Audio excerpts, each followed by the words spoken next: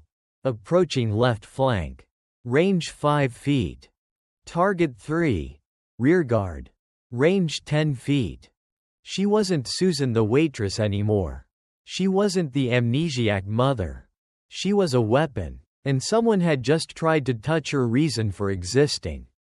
The lead man's hand was inches from Faith's shoulder. Susan didn't stand up, she exploded upward, with a fluidity that defied human limits. Her left hand snapped out, seizing the man's extended wrist. She pivoted, using his own forward momentum, and twisted. A sickening crack echoed over the rain as his arms snapped at the elbow. He didn't even have time to scream. Susan's right hand formed a rigid wedge, striking out with terrifying velocity directly into his larynx. The cartilage crushed beneath her knuckles. The man's eyes rolled back, and he dropped to the wet pavement like a sack of dead weight, gasping for air that would never come. Target 1 neutralized. 1.2 seconds. The second man lunged, drawing a combat knife, aiming a lethal thrust at her ribs. Susan didn't flinch. Her brain processed the angle, the velocity, and the trajectory in a microsecond.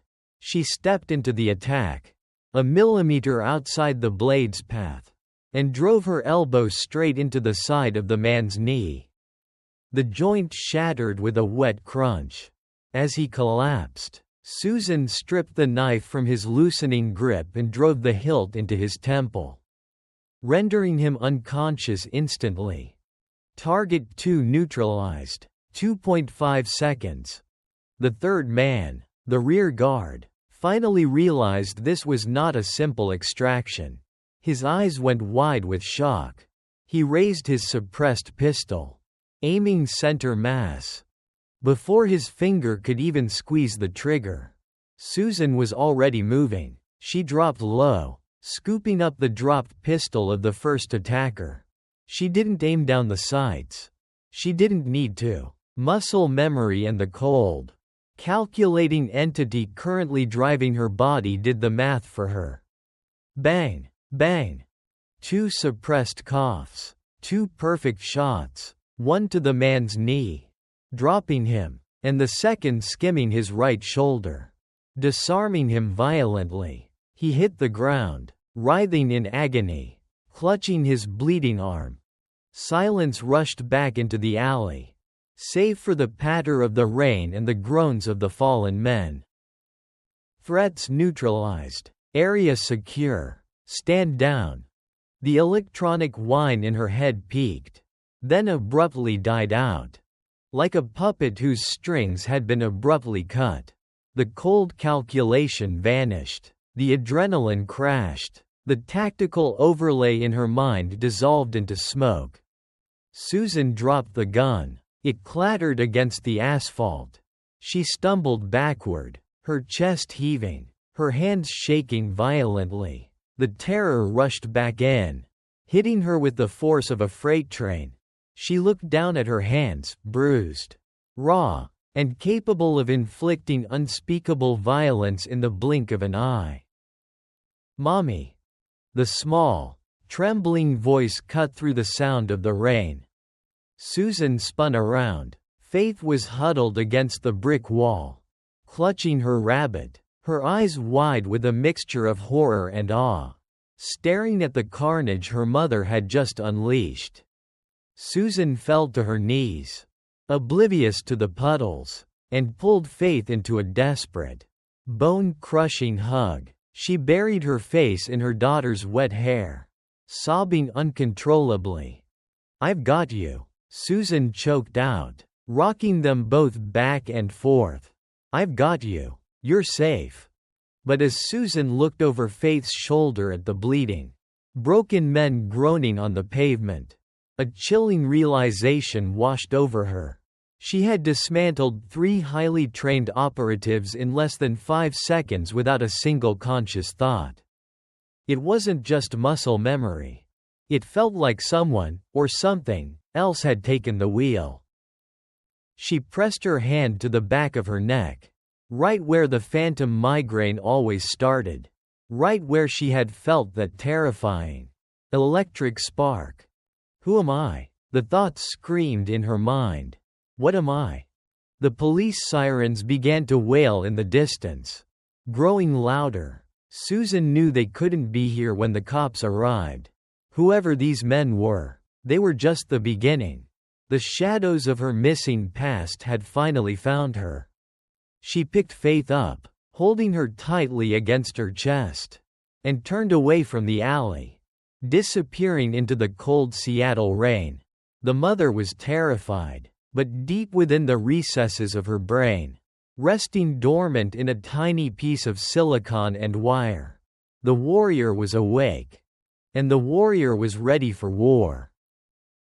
Susan didn't run. Running attracted attention. Instead, she moved through the rain-slicked streets of Seattle with a terrifying, predatory grace she didn't know she possessed. She kept to the shadows, navigating the labyrinth of back alleys and narrow fire escapes, holding Faith tightly against her chest. The little girl's face was buried in the wet canvas of Susan's jacket, her small body shivering, whether from the biting cold or the shock of the violence. Susan couldn't tell. Probably both. Check your 6. Maintain peripheral awareness. Avoid illuminated intersections. The thoughts weren't hers. Not really. They were clinical. Cold directives flashing across her consciousness like text on a heads-up display. The warrior wasn't fully in control anymore. Susan could feel her own terror, her own ragged breath burning in her lungs, but the tactical instincts remained, guiding her every step. It was like sitting in the passenger seat of her own body while an expert driver took the wheel. They couldn't go back to their apartment. That was rule number 1. If those men had found her in the alley, they already knew where she lived. Her meager life, the faded photographs she had tried to build a new history with. The dinosaur mac and cheese in the pantry was gone. Compromised. 40 minutes later, Susan pushed open the heavy glass door of a 24-hour laundromat on the edge of the industrial district. It was empty, save for a homeless man sleeping in the corner under a pile of newspapers. Oblivious to the world, the harsh fluorescent lights hummed, casting a pale, sickly glow over the rows of scuffed white machines. It was warm, dry, and most importantly, it had a back exit and no security cameras. Susan set Faith down gently on a plastic folding chair. The little girl looked small and fragile. her yellow raincoat dripping water onto the linoleum floor. She was still clutching her stuffed rabbit, its ears matted with rain. "Mommy?" Faith's voice was a fragile whisper, barely audible over the hum of the dryers. "Are those bad men going to find us?" Susan's heart broke into 1,000 jagged pieces. She knelt down, stripping off the wet raincoat, her own hands trembling. "No, baby. I won't let them, I promise you." She pulled a dry, oversized flannel shirt from her backpack, the only bag she had managed to grab from the diner before her shift ended, and wrapped it around Faith. "I'm sorry about the mac and cheese." Susan managed a weak, wavering smile. She fished 2 crumpled dollar bills from her pocket. "How about a vending machine dinner? Pop-Tarts and a chocolate milk? A midnight picnic?" Faith managed a tiny, hesitant nod. The resilience of children always amazed Susan. After getting Faith settled with her snacks on a pile of folded blankets Susan found in a lost and found bin, she walked into the small, cramped bathroom at the back of the laundromat. She locked the door behind her and leaned against the sink, gripping the porcelain edges until her knuckles turned white. She looked up at the cracked, water-stained mirror. The woman staring back at her was a stranger. Her wet, dark hair clung to her pale face. Her eyes, usually soft and tired, were wide, dilated, and feral. "Who are you?" she demanded of her reflection. Before leaving the alley, driven by an instinct she didn't understand, Susan had searched the unconscious leader of the strike team. She reached into her jacket pocket and pulled out what she had taken, a sleek, black smartphone with no brand markings, and a heavy, metallic keycard bearing a single insignia, a stylized, geometric shape resembling an open eye. She set them on the sink. Then, slowly, she reached her fingers to the base of her skull, right where her hairline met her neck, right where the electronic whine had originated. She pressed down, hard. A sharp jolt of pain radiated through her scalp. Underneath the skin, buried deep within the tissue and bone, her fingers traced a hard, unnatural ridge. It wasn't a piece of shrapnel from an IED. It was perfectly rectangular, symmetrical, surgical. It was hardware. Suddenly, the black smartphone on the sink vibrated. Susan jumped back, her breath catching. The screen illuminated, casting a harsh blue light across her face. It was an incoming message. But the phone was heavily encrypted. The screen only showed a complex alphanumeric passcode prompt. Susan stared at it. She was a waitress. She struggled to set the timer on her microwave. But as she looked at the digital keypad, a strange sensation washed over her. It was the same feeling as in the alley, the chilling, absolute certainty. Her fingers moved of their own accord, hovering over the screen, without a single conscious thought. She typed 9302 Alpha ZULU 7. Access granted. The words flashed in green. Susan felt the blood drain from her face. How did I know that? She opened the secure messaging app. There was only one thread, sent just minutes ago from an unknown sender. I command, status report. Team Alpha, is the asset secured? Is Subject 42 terminated? Acknowledge. Susan stared at the words, the reality of her nightmare crystallizing in the harsh light of the bathroom. Subject 42, that was her. They wanted her dead. The asset. They weren't talking about a piece of technology. A cold, paralyzing dread gripped her stomach. She looked back out through the crack in the bathroom door. Faith was sitting on the chair, quietly nibbling on a Pop-Tart, humming a soft, innocent tune to her rabbit. They didn't want Susan. The chip in her head was just a byproduct. The real prize, the asset, the strike team had been sent to extract, was Faith. Susan's reflection in the mirror seemed to harden. The terrified mother vanished, replaced by the chilling, calculating gaze of the operative buried within her. If they wanted her daughter, they would have to walk through hell to get her. And Susan was going to be the one to light the fire.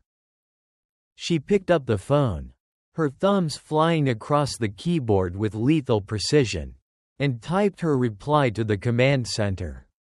Reply: Team Alpha is dead. Come near my daughter again. And you're next. She hit send, dropped the phone into the toilet, and flushed. It was time to disappear. It was time to go to war. The flush of the toilet was the sound of Susan Mitchell burning the only life she had known for the past 2 years. She stepped out of the cramped bathroom, her face pale but her jaw set with a newly forged iron resolve. The fluorescent lights of the laundromat buzzed overhead, a harsh, unforgiving glare. Faith was exactly where she left her, curled up on the plastic chair, the half-eaten Pop-Tart resting on her lap. Her eyes were heavy, fighting a losing battle against sleep. Time to go, sweetie, Susan said, her voice steady. She didn't sound like the terrified waitress anymore. She sounded like a commander issuing an order. Faith rubbed her eyes with a tiny, balled-up fist. Are we going home now? Susan knelt, zipping the oversized flannel shirt higher around her daughter's neck. No, baby. We're going on a road trip. A secret adventure. Just you and me. She scooped the little girl into her arms. Faith was getting too big to carry for long stretches. But tonight, Susan felt a surge of strength that had nothing to do with adrenaline and everything to do with the cold. Calculated efficiency humming at the base of her skull. They slipped out the back exit, plunging into the damp, freezing labyrinth of Seattle's industrial district. The rain had slowed to a miserable drizzle, turning the oily puddles into black mirrors reflecting the city's amber glow. Transport required. Public transit is compromised. Facial recognition algorithms will flag subject 42 within 30 minutes. The tactical voice in her head was back, a silent, scrolling text across her mind's eye. Susan didn't fight it this time. She needed it. She leaned into the cold embrace of the warrior persona, letting it guide her steps. She bypassed the main avenues, sticking to the shadows of chain-link fences and brick walls. 3 blocks down, they found it, an open-air, long-term parking lot servicing a nearby shipping yard. It was poorly lit, the single security camera at the entrance pointing aimlessly toward the street. Its red light dead. Susan's eyes scanned the rows of vehicles. The warrior within was categorizing them instantly. 2018 Honda Civic, GPS equipped, reject. 2022 Ford F-150, telematics active, reject. 1998 Jeep Cherokee, analog ignition, no onboard computer tracking. Target acquired, Susan whispered to herself. She hurried over to the boxy, faded green Jeep tucked away in the darkest corner of the lot.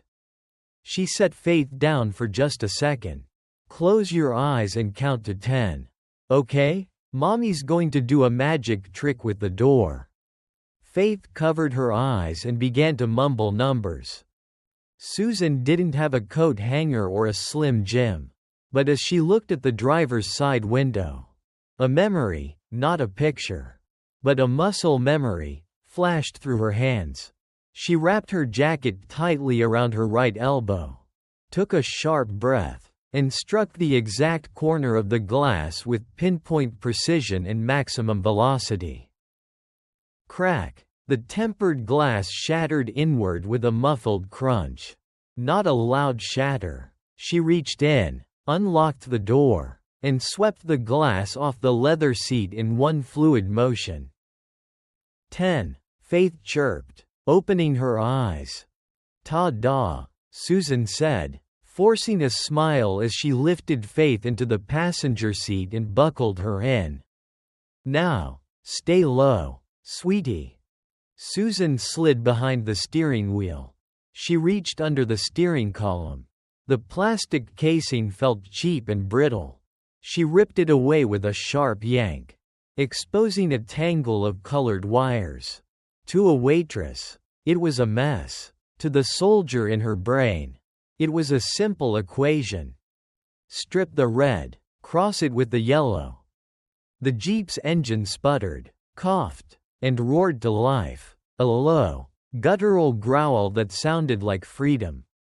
Susan shifted into gear and eased the vehicle out of the lot, keeping the headlights off until they were a mile away, merging onto the desolate, rain-slicked on-ramp of Interstate 5 South.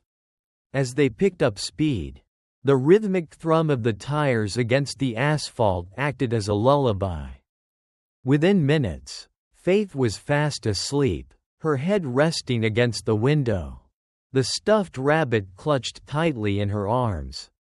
Susan drove in silence. The heater blasted dry, warm air into the cabin, thawing her frozen fingers, but it couldn't touch the ice forming in her chest. She was a ghost driving a stolen car into the night, protecting a child that a shadow government wanted to use as an asset. "Who am I?" She asked the question again, directing it inward, toward the cold piece of hardware buried in her neck. "Give me something. If you're going to use my body to kill, give me a name." For a long time, there was only the sound of the highway. Then, the electronic whine returned. It wasn't painful this time, it was a low, vibrating hum. A file was opening in the dark archives of her locked memory. A single image flashed in her mind so vividly it made her gasp and swerve slightly in her lane. It was a face, a man with weathered skin, piercing gray eyes, and a jagged scar crossing his left eyebrow. He was wearing a faded military fatigue jacket. A name materialized in her consciousness, glowing like green phosphor in the dark. Vance. Marcus. Status: alive. Location: Safehouse Omega, Portland, Oregon. Susan tightened her grip on the steering wheel, her knuckles white. She didn't know who Marcus Vance was. She didn't know if he was a friend, an enemy, or the man who put the chip in her head. But he was the first real breadcrumb she had in a forest of lies. She glanced at the green highway sign flashing past in the rain. Portland 150 miles. "Hang on, Faith," Susan whispered into the dark cabin, pressing the accelerator closer to the floor. "Mommy's going to find us some answers."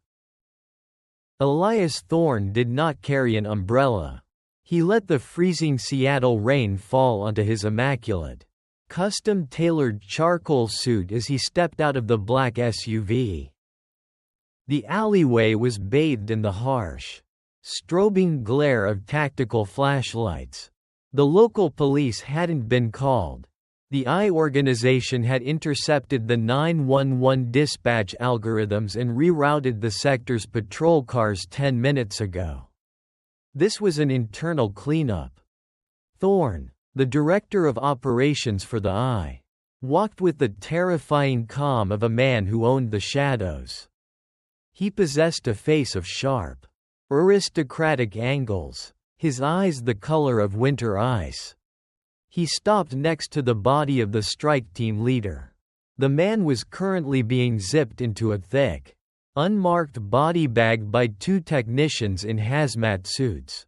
Thorne knelt, ignoring the bloody puddle seeping into his leather Oxfords. He examined the unnatural angle of the dead operative's neck and the crushed cartilage of his throat. "Cause of death?" Thorne asked, his voice barely above a whisper. Yet it cut through the sound of the rain like a razor. A technician, visibly trembling, looked up from his tablet.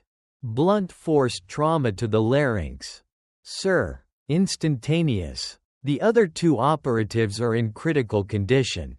One has a shattered patella and severe concussion. The other has a through-and-through gunshot wound to the shoulder." Thorne stood up slowly, a dark, dangerous fascination gleaming in his eyes. He looked at the brick walls, calculating the trajectory, the speed, and the brutal efficiency required to dismantle 3 elite Tier 1 operators in a matter of seconds. "She didn't use a weapon until the very end," Thorne murmured, speaking to himself. "Hand-to-hand neutralization. Textbook Spetsnaz CQC. Heavily modified with Krav Maga joint destruction techniques.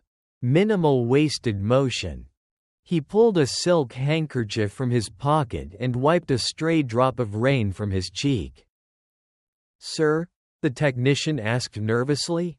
"Subject 42 is an amnesiac. A waitress," the profile said. "The profile is obsolete," Thorne snapped, his icy composure slipping for a fraction of a second. "The sleeper is awake. The Archangel combat inhibitor is fully online. She is no longer Susan Mitchell." Thorne turned on his heel, walking back toward the idling SUV. He pressed a silver earpiece deep into his ear. "Command, this is Thorne. We have a code black. Subject 42 has activated. The extraction of the child asset has failed." Static crackled in his ear before a digitized, synthesized voice replied, "Your orders, Director?" "Initiate Protocol Icarus," Thorne commanded, his gaze fixed on the dark, empty end of the alley where a mother and daughter had vanished. "Scrub all traffic cameras, ATM feeds, and facial recognition grids on the West Coast. Find the girl, and when you find the mother, kill her on sight. Do not engage in close quarters. Burn her to the ground." 200 miles south, the sky over Portland, Oregon, was bleeding a bruised, pale purple as dawn fought its way through the heavy cloud cover. Susan's hands were cramped into claws around the steering wheel of the stolen Jeep. Her eyes burned with a gritty exhaustion, but the electronic hum at the base of her skull kept her entirely, painfully alert. "Mommy?" Faith's sleepy voice drifted from the passenger seat. She was sitting up, rubbing her eyes, clutching her rabbit. "Are we there?" Susan looked at the GPS coordinates glowing in her mind's eye. A digital map overlaid on the real world. "Almost, baby." They were in an industrial sector on the edge of the Willamette River. The road was lined with decaying warehouses and rusted chain-link fences. Susan pulled the Jeep into a muddy lot surrounded by a high fence topped with razor wire. A faded, peeling wooden sign hung precariously over the gate, "Vance Salvage and Auto." It didn't look like a safe house. It looked like a graveyard for dead metal. Susan parked the Jeep behind a towering pile of crushed sedans, hiding it from the street. She turned to Faith, forcing her voice to be steady and soft. "Faith, listen to me very carefully. I need you to stay right here in the car.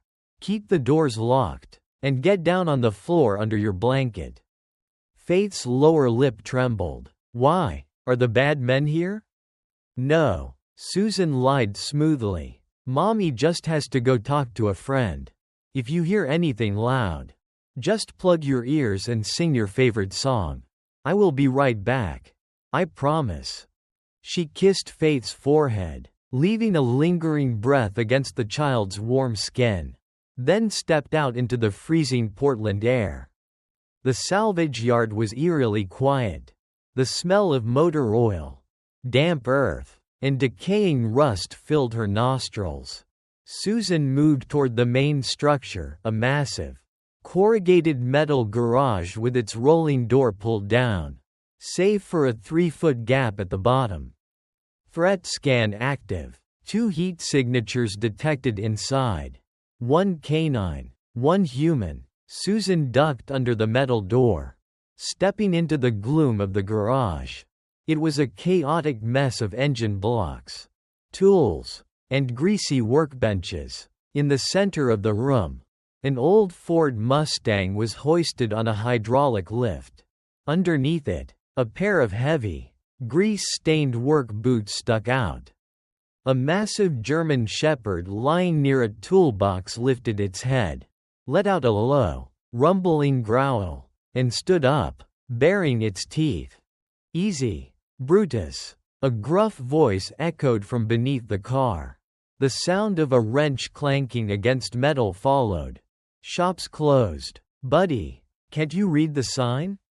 Susan stood perfectly still. The tactical overlay in her mind highlighted the man's legs, calculating the best angle to neutralize him if he pulled a weapon.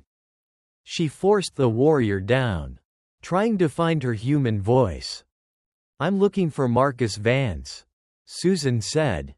The wrench stopped turning. The silence in the garage became absolute, heavy, and suffocating. Slowly, the man slid out from under the chassis on a creeper. He sat up, wiping grease from his hands with a dirty red rag. He was exactly the man from the file in her head.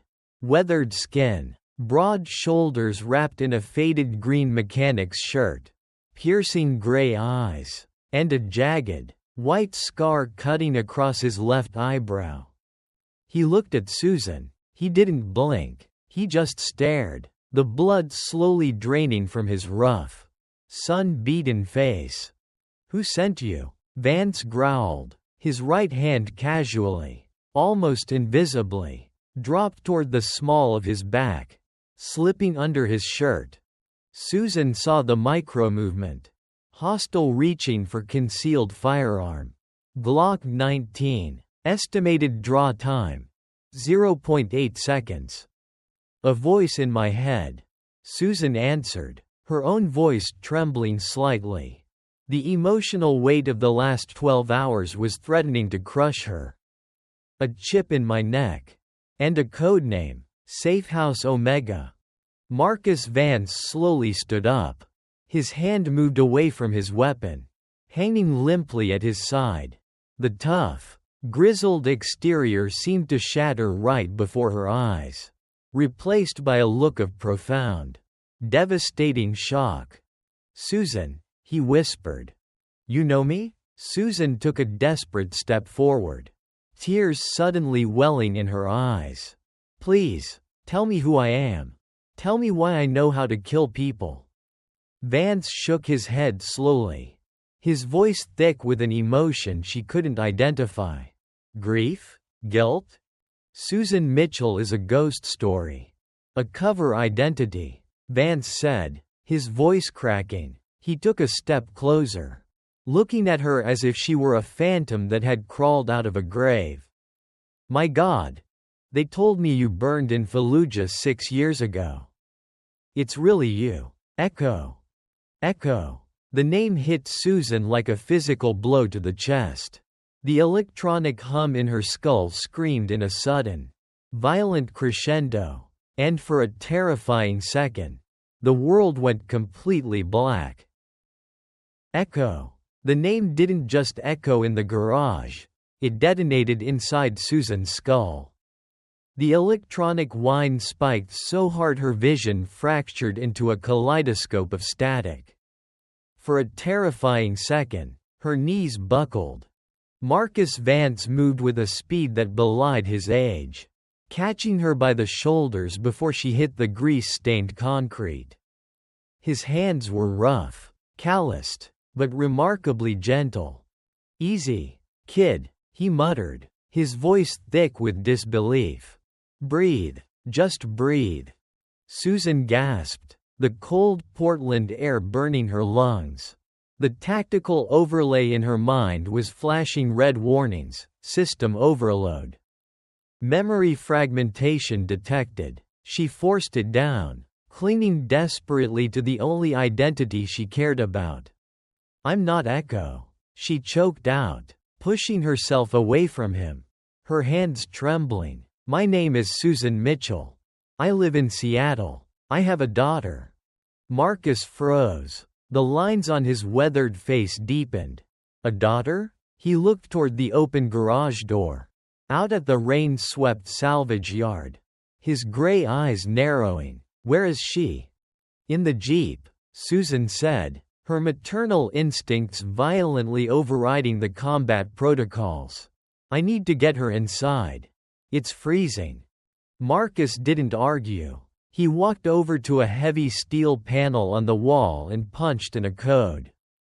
The corrugated metal door of the garage slammed down with a deafening clang, locking into place with heavy deadbolts.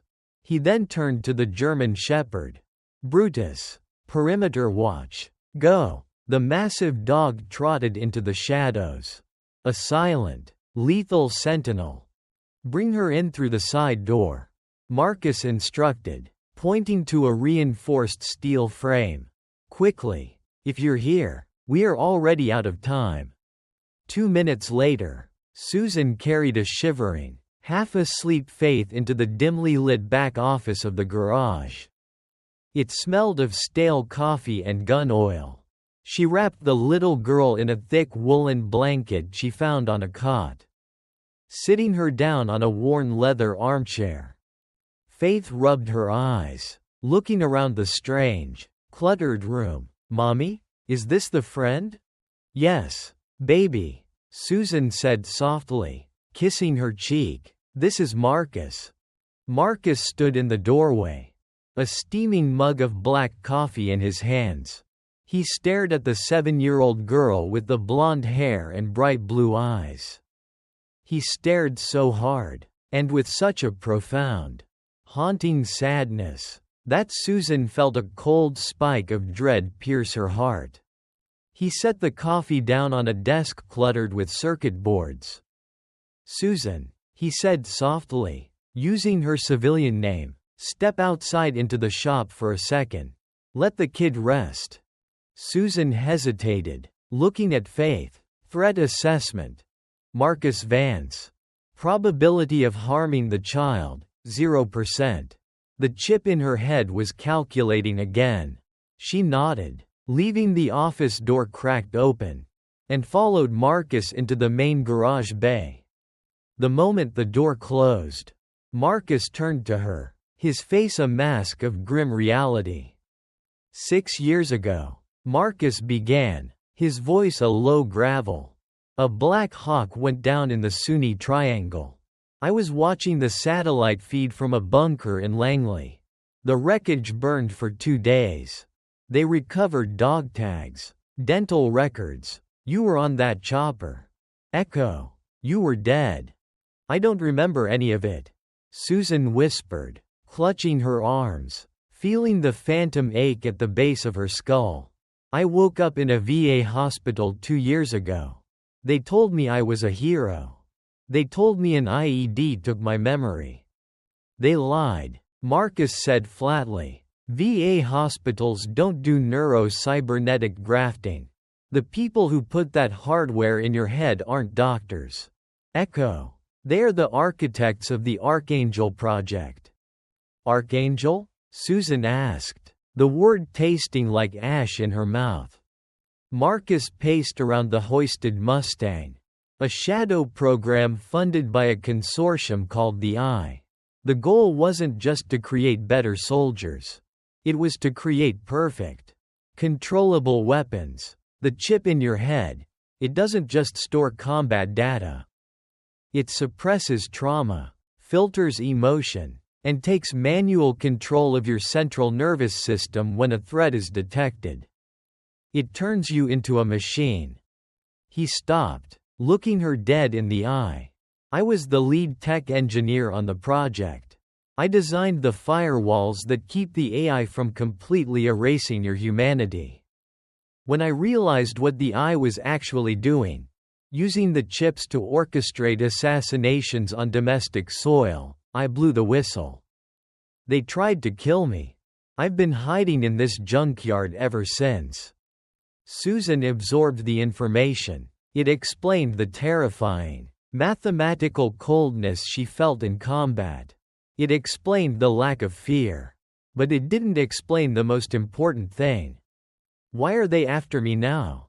Susan asked, her voice rising in desperation. Why send a strike team to my alley? And why? Why did the leader say they were there for the acid? They wanted Faith. Marcus. They were going to take my little girl. Marcus looked away. He ran a greasy hand over his face. Looking older and more tired than before. The silence stretched between them. Heavy and suffocating. Marcus. Susan demanded, stepping closer. Tell me. Echo. He said, his voice barely a whisper. Do the math. What math? You died 6 years ago in Fallujah. Marcus said slowly, painfully. Faith is 7 years old. That means she would have been a year old when you deployed. Yes. Susan nodded frantically. I must have left her with someone. I must have. No. Marcus interrupted, grabbing her by the shoulders. His eyes were wide, filled with a horrific pity. Listen to me. The Archangel project required total biological devotion.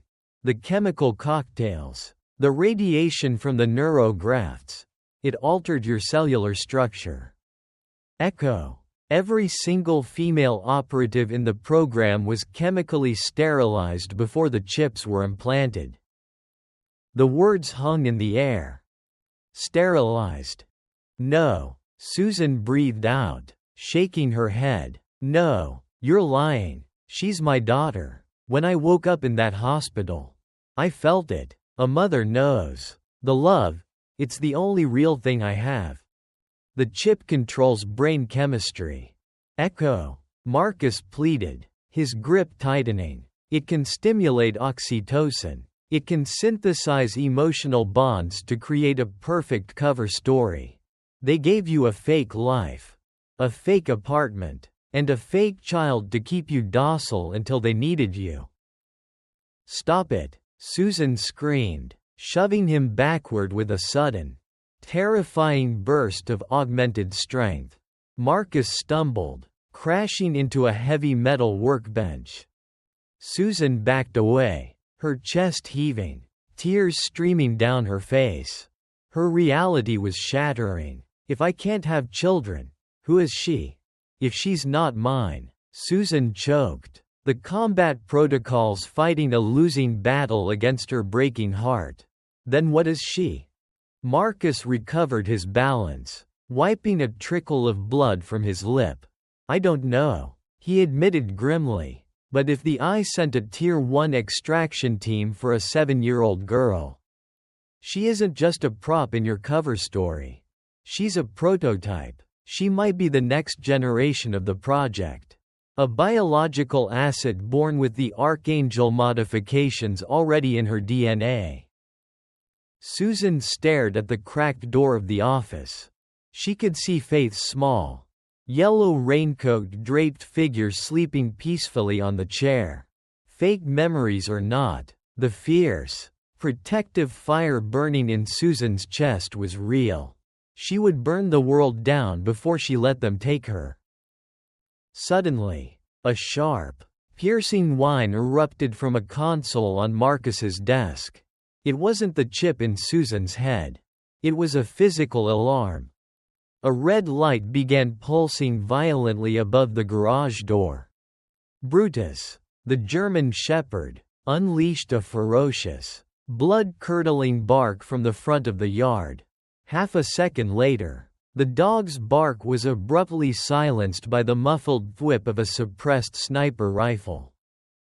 "They're here," Marcus hissed, his sadness instantly replaced by cold, tactical survival. He reached under his work shirt, drawing a heavy matte black pistol. He tossed a secondary weapon, a compact Sig Sauer, to Susan. Susan caught it out of the air. The moment the cold steel touched her palm, the tears stopped. The mother vanished, pushed to the darkest corner of her mind. The Archangel awoke. Threats detected. Multiple thermal signatures approaching from the north and east perimeters. Lethal force authorized. Get the girl, Marcus ordered, racking the slide of his pistol. There's a storm drain tunnel beneath the hydraulic lift that leads to the river. I'll buy you time. Susan didn't argue. She didn't have the luxury of emotion anymore. She kicked open the office door, scooping a startled Faith into her arms.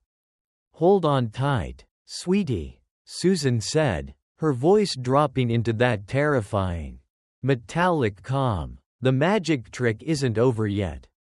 Outside, the heavy thud of explosive breaching charges attached themselves to the corrugated metal door. The countdown to hell had just begun. The corrugated steel door didn't just open, it dissolved into a screaming cloud of shrapnel and white-hot fire. The concussive shockwave hit Susan like a physical wall. Throwing her backward, she twisted in midair, wrapping her body around Faith to shield the child from the jagged metal teeth flying through the garage. They hit the grease-stained concrete hard, rolling behind the solid steel block of the hydraulic lift. Dust and thick, acrid smoke instantly choked the air. The heavy, rhythmic thump-thump-thump of suppressed assault rifles began immediately. Threat assessment. 5 hostiles. Heavy armor. Suppressing fire active. The cold, digital voice of the Archangel chip sliced through the ringing in Susan's ears. It didn't care that her heart was breaking. It only cared about variables and survival. Under the lift. Go! Marcus roared over the deafening gunfire. He was crouched behind an overturned heavy-duty tool chest, his weathered face illuminated by the muzzle flashes of his own weapon. He fired 2 controlled bursts from his pistol toward the breach, aiming for the gaps in the heavy tactical armor of the eye operatives pouring through the smoke. One operative went down, a bullet finding the seam at his neck. The others instantly adjusted, laying down a punishing wall of lead that shredded the tool chest. Susan scrambled under the hoisted Mustang, dragging Faith with her. The little girl was screaming now. A raw, terrified sound that cut straight through the combat protocols in Susan's brain and anchored her to her humanity. "I've got you, baby, I've got you," Susan yelled, her voice raw. Beneath the lift, set flush into the concrete floor, was a heavy iron grate. Susan grabbed it with her free hand. To a normal person, it would require a crowbar and 10 minutes of back-breaking labor to pry loose. Susan's pupils dilated, her muscles tightened, flooded with synthesized adrenaline commanded by the hardware in her neck. She gripped the rusted iron, planted her boots, and pulled. Tendons in her forearm popped. The metal groaned, then tore free from the concrete with a sickening screech. Beneath it was a pitch-black, circular concrete pipe. The smell of stagnant water and river muck wafted up. "It's a straight drop, 10 feet, then run north," Marcus yelled, dumping an empty magazine and slapping a fresh one into his grip. Blood was leaking from a deep laceration on his forehead, blinding his left eye. "It empties out at the Willamette River. There's a motorized skiff tied to the rusted pylons. The keys are in the ignition. Go, Echo, go." Susan looked at the man who had just shattered her entire reality. He was a stranger, Yet he was the only connection she had to her true past. "Come with us," she screamed. "I'm dead anyway," Marcus barked, his voice filled with a grim, fatalistic acceptance. He reached into his jacket and pulled out a small, metallic cylinder with a blinking red light. "A detonator. I wired this whole junkyard with thermite and C4 2 years ago. I've been waiting for these bastards. Now get my goddamn prototype out of here." Prototype. The word stung, but looking at Faith's tear-streaked face, Susan didn't care. Fake memories or not, the love burning in her chest was the most real thing she had ever felt. "Hold your breath, sweetie," Susan commanded. She wrapped Faith securely in her arms, pressing the child's face into her shoulder, and slid feet first into the black abyss of the storm drain. They hit the bottom hard, splashing into shin-deep, freezing water. Complete darkness enveloped them. Above, through the open grate, Susan heard the heavy, synchronized boots of the eye operatives advancing. "Target is in the tunnel," a synthesized, robotic voice barked from above. "Lethal force authorized on Subject 42. Secure the asset. Come and get it, you soulless freaks," Marcus roared. Susan didn't wait to hear the rest. Night vision overlay engaged. The darkness in the tunnel suddenly washed into a crisp, monochromatic green. The Archangel chip was drawing power, accelerating her optical nerves to process the absolute minimum of ambient light. She began to run. The water dragged at her boots. But she moved with terrifying, mechanical efficiency, carrying Faith as if the child weighed nothing at all. "Mommy, it's dark," Faith whimpered, burying her face deeper into Susan's neck. "Close your eyes, baby. Just pretend we're on a roller coaster in a tunnel. It's almost over." 30 yards down the pipe, a massive, earth-shattering explosion rocked the tunnel. The concrete walls violently shook, sending dust and chunks of debris raining down on them. A wave of intense heat and a deafening roar chased them down the pipe as Marcus Vance detonated the salvage yard, taking the I-Strike team to hell with him. The blast wave knocked Susan forward, but the combat algorithms adjusted her center of gravity instantly, keeping her on her feet. She didn't look back. She couldn't. They ran for what felt like hours, though the internal clock flashing in her mind told her it had only been 6 minutes.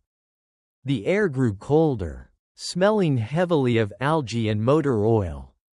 Approaching exit. Distance, 50 yards. A faint, gray half-light appeared at the end of the tunnel.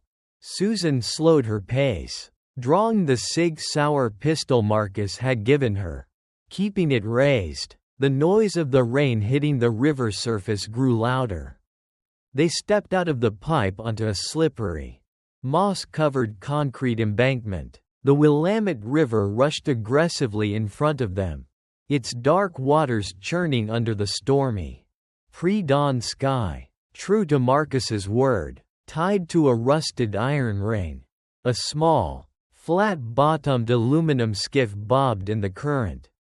Susan quickly loaded Faith into the center of the boat, pulling a heavy, waterproof tarp over the shivering child. "Stay under there. Don't make a sound." She jumped in, untied the heavy marine rope, and moved to the outboard motor at the back. She found the key, turned it, and pulled the starter cord. The engine sputtered, coughed, but didn't catch. Warning. Hostile tracking telemetry detected. The digital voice in her head wasn't talking about the men in the garage. Susan's head snapped up. On the bridge spanning the river half a mile downstream, a pair of headlights suddenly clicked on, cutting through the fog. Then another pair, and a third. Black SUVs were swarming the bridge. their silhouettes sharp against the graying sky. They hadn't just hit the junkyard. They had cordoned off the entire sector. Suddenly, a high-pitched, electronic squeal pierced Susan's brain, the same sound from the alley, but 10 times louder. It felt like a drill bit driving straight into her cerebral cortex. She screamed, dropping the pull cord, her hands flying to her head. Subject 42, a voice broadcasted, not from the bridge, but directly into her mind, transmitted through the hardware in her skull. It was smooth, aristocratic, and completely devoid of empathy. It was Elias Thorne. Did you really think Marcus Vance could hide you from us forever? The Archangel Protocol has a remote override. Echo. You belong to the EYE. Susan fell to her knees in the rocking boat, her vision swimming with static. Her limbs suddenly felt like lead. She couldn't move her arms. She couldn't pull the trigger of the gun resting on the aluminum floor. The chip was paralyzing her motor functions. "Mommy?" Faith peeked out from under the tarp, her blue eyes wide with fresh panic as she saw her mother convulsing on the floor of the boat. "Run!" Susan managed to gasp out, her jaw locking up. The warrior persona was fighting a desperate digital war in her brain against the remote hack. But the firewall was failing. "Faith, run!" Through the fog, the unmistakable hum of a heavily armored tactical drone materialized, hovering 50 feet above the river, its red targeting laser sweeping down, locking directly onto the center of the skiff. The cage was closing. The red targeting laser of the drone cut through the morning fog like a bleeding wound, painting a lethal dot right on the center of the aluminum skiff. Susan lay convulsing on the wet floorboards, her muscles locked in rigid, agonizing spasms. The electronic frequency transmitted by Elias Thorne was a digital straitjacket.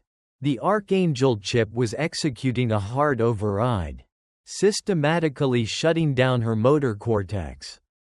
System locked, awaiting retrieval. The cold, digitized voice echoed in her skull, drowning out the roar of the Willamette River. "Mommy, get up, please." Faith's voice was pure, unfiltered terror. The 7-year-old threw off the waterproof tarp. Instead of cowering, the little girl crawled across the rocking boat and threw her small body over Susan's chest, trying to shield her mother from the red light of the drone above. Target acquired. Asset secured. Eliminating Subject 42. Thorne's aristocratic voice purred through the neural link. The drone's rotary cannons began to spin up with a high-pitched, mechanical whine. Through the haze of her paralyzed vision, Susan saw Faith's tear-streaked face hovering above hers. Fake memories, chemical bonds, sterilization. Marcus Vance's words screamed in her mind. But as she looked at the little girl willing to die to protect her, none of that mattered. Biology didn't make a mother. Sacrifice did. A primal, volcanic rage erupted deep within Susan's chest. It was an emotion so raw, so violently human, that it slammed into the Archangel's logical parameters like a freight train.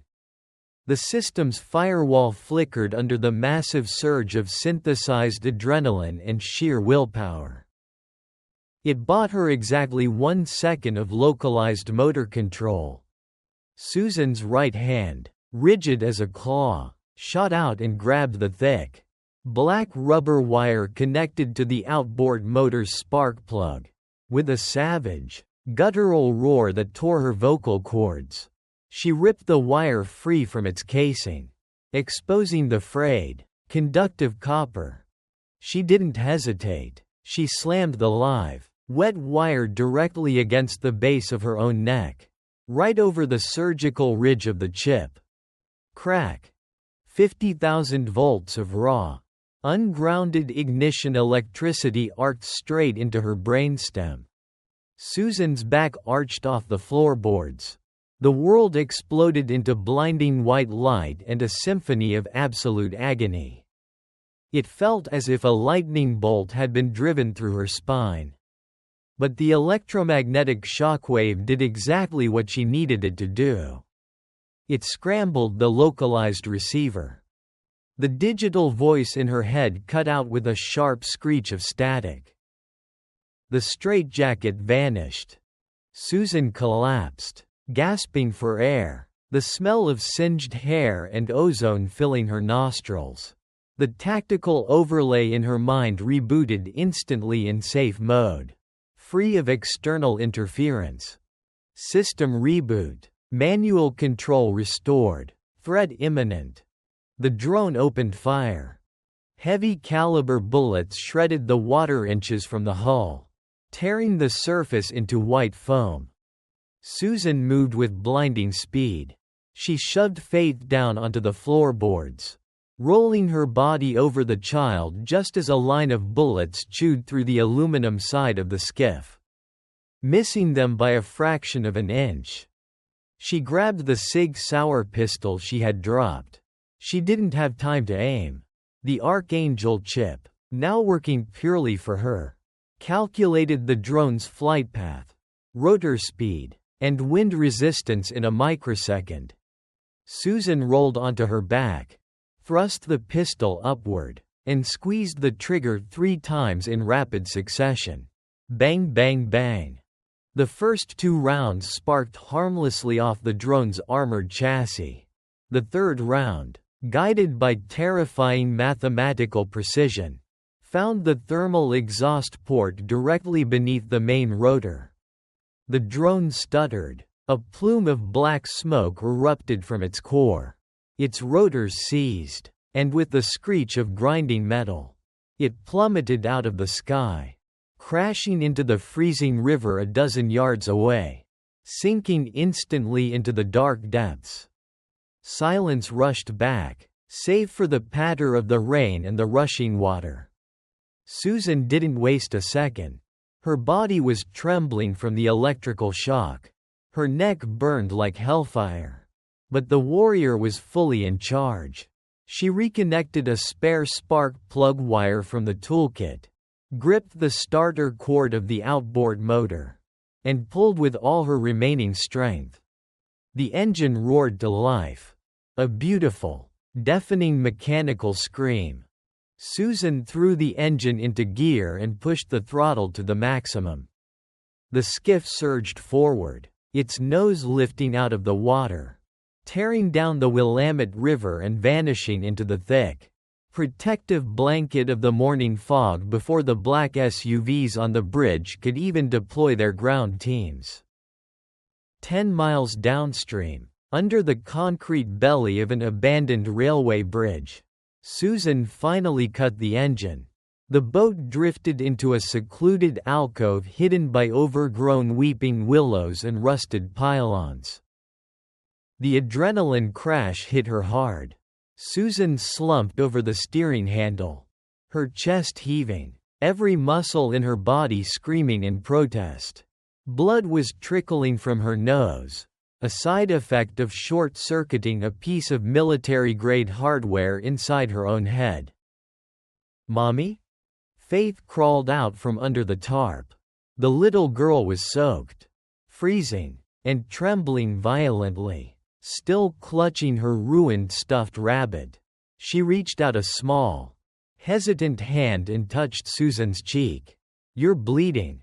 Susan looked at Faith. She saw the blonde hair, the blue eyes, the prototype, the acid. Susan wiped the blood from her face and pulled Faith into a tight, desperate embrace. She buried her face in the girl's wet hair, rocking her gently. "I'm okay, baby. We're safe now," Susan whispered, though she knew it was a lie. She pulled back, framing Faith's face with her bruised, blistered hands. "Listen to me, Faith. I need you to know something." It doesn't matter what they say. It doesn't matter what happened before. You are my daughter. Do you understand? You are mine, and I am yours, and I will never, ever let them take you." Faith's lower lip quivered, but she nodded, wrapping her small arms around Susan's neck. "I love you, Mommy." The words shattered the last remnants of Susan's civilian fragility. The terrified waitress from Seattle was dead, buried under the rubble of Marcus Vance's salvage yard. Susan looked out at the gray, churning river. The chip in her head was quiet now, humming low and steady, waiting for her command. Elias Thorne had made a fatal miscalculation. He thought the Archangel was just a program he could control. He didn't realize that by threatening her child, he had given the deadliest weapon on Earth a reason to pull its own trigger. They wanted a war. Susan checked the magazine of the Sig Sauer. 14 rounds left. Let's go to war. The aluminum skiff ran out of gas 2 hours later, sputtering and dying in the dense, fog-choked backwaters of the Willamette. Susan didn't panic. The Archangel chip, now free from Elias Thorne's digital leash, was working in perfect symbiosis with her survival instincts. She grabbed the waterproof tarp, the remaining supplies, and Faith. They abandoned the boat, sinking it with a heavy rock to hide their trail, and marched into the dense, ancient pine forests of the Oregon wilderness. Susan's body was a landscape of pain.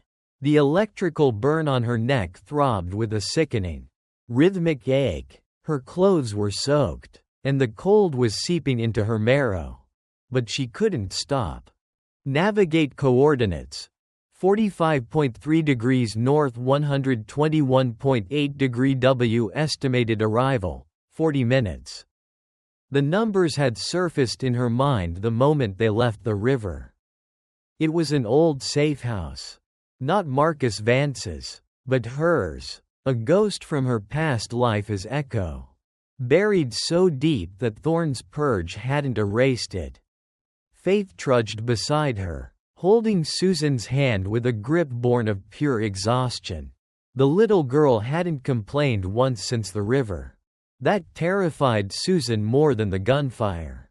A 7-year-old shouldn't be this quiet.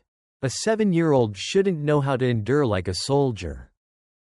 "Almost there, baby," Susan whispered, her breath misting in the freezing air. They crested a steep ridge hidden behind a wall of massive Douglas firs. Built seamlessly into the side of a rocky embankment, covered in decades of moss and dead branches, was a heavy steel door. It looked like an abandoned logging bunker. Susan brushed the moss away, revealing a rusted keypad. She didn't hesitate. Her fingers moved automatically, typing a 12-digit alphanumeric code. With a heavy, pneumatic hiss, the steel door popped open. Inside, the bunker was pitch black and smelled of stale, filtered air and gun oil. Susan flipped a switch near the entrance. A row of dim, battery-powered LED lights flickered to life, illuminating a harsh, concrete-walled room. It was a pre-staged armory. Racks of matte black rifles, crates of ammunition, encrypted communication gear, and a fully stocked trauma kit lined the walls. In the center of the room was a heavy metal desk holding a dust-covered, thick military laptop. "Is this your house, Mommy?" Faith asked, her voice echoing in the concrete tomb. "No, sweetie. Just a place to rest," Susan said. She stripped off Faith's wet clothes, wrapping the shivering child in a thick, dry thermal sleeping bag she found in a locker. "I need to clean up my neck. It might look a little scary. Look away if you want to." Susan sat heavily on a metal chair, opening the trauma kit. She poured a generous amount of rubbing alcohol onto a gauze pad and pressed it directly to the jagged electrical burn on the back of her neck. She bit down hard on her lower lip to keep from screaming. The coppery taste of blood filled her mouth. When the pain subsided into a dull roar, she wrapped a sterile bandage around her throat. Physical integrity at 65%. Combat effectiveness compromised. Rest required. The chip assessed her clinically. Shut up, Susan thought, overriding the diagnostic. She had work to do. She moved to the metal desk and opened the heavy laptop. It was an off-grid terminal, designed to connect to encrypted satellite networks without leaving a digital footprint. She powered it on, then reached into her pocket, pulling out the heavy, metallic keycard bearing the eye insignia she had taken from the dead operative in Seattle. She slid the card into the laptop's reader. A skull and crossbones login screen appeared, demanding biometric verification. Susan's heart sank. She didn't have the dead man's thumbprint, but the Archangel chip hummed, bypassing her optic nerves and interfacing directly with the screen's code. Her fingers flew across the keyboard, inputting a backdoor command string she didn't know she knew. Access granted. Welcome, operator. The screen bloomed with hundreds of classified files. Susan bypassed the tactical logs and went straight to the archive search. She typed in one word, acid alpha. A file opened. It wasn't a blueprint for a weapon or a schematic for a new microchip. It was a medical dossier. A photograph of a blonde, blue-eyed baby appeared on the screen. It was Faith, taken shortly after birth in a sterile, white laboratory. Susan's chest tightened as she read the scrolling text. Marcus had been right. They hadn't implanted a chip in Faith. What they had done was infinitely worse. Project Genesis. Subject: Acid Alpha. Status: Viable. Objective: Next Generation Archangel Architecture. Susan scrolled down to the medical breakdown. The words made her blood run cold. Silicon micrografts are obsolete. Subject 42, Echo, suffers from neurodegradation due to hardware rejection. Acid alpha is the solution. Using advanced CRISPR-Cas9 genetic editing, the Archangel neural network framework has been coded directly into the subject's DNA. Susan stopped breathing. She looked over at Faith, who was fast asleep in the thermal bag, her small chest rising and falling peacefully. The child does not have a chip. The file continued. Her brain tissue is naturally developing biometallic synapses. She is a living, breathing quantum computer. By age 18, Acid Alpha will possess cognitive processing speeds 1,000 times faster than the current Archangel hardware. Capable of controlling global digital infrastructure with a single thought. She requires the emotional anchor of a mother figure, subject 42, to ensure psychological stability during the developmental phase. Susan pushed herself away from the desk, violently knocking her chair over. The clatter echoed loudly in the bunker. They hadn't just given Susan a fake daughter to keep her docile. They had given her Faith so that Susan would raise the weapon, protect it, and keep it sane until the eye was ready to harvest her. Faith wasn't just a child. She was the ultimate weapon of mass destruction. And her own brain was the bomb. Susan leaned heavily against the concrete wall, tears of rage tracking through the dirt and dried blood on her face. The eye had played God with both of their lives. Suddenly, the laptop emitted a harsh, electronic chirp. A red warning window violently overtook the screen. I command broadcast, All secure channels. Alert. Subject 42 has broken neural containment. Localized extraction teams failed. Director Thorne has authorized the activation of a Hunter-class operative. Susan stared at the screen. A new image loaded. It was a man, massive and heavily scarred, with eyes that looked entirely dead. Operative. Goliath. Directives. Terminate Subject 42. Secure Acid Alpha by any means necessary. Collateral damage authorized. Susan looked from the screen to the sleeping little girl. Then to the racks of assault rifles and explosives lining the bunker walls.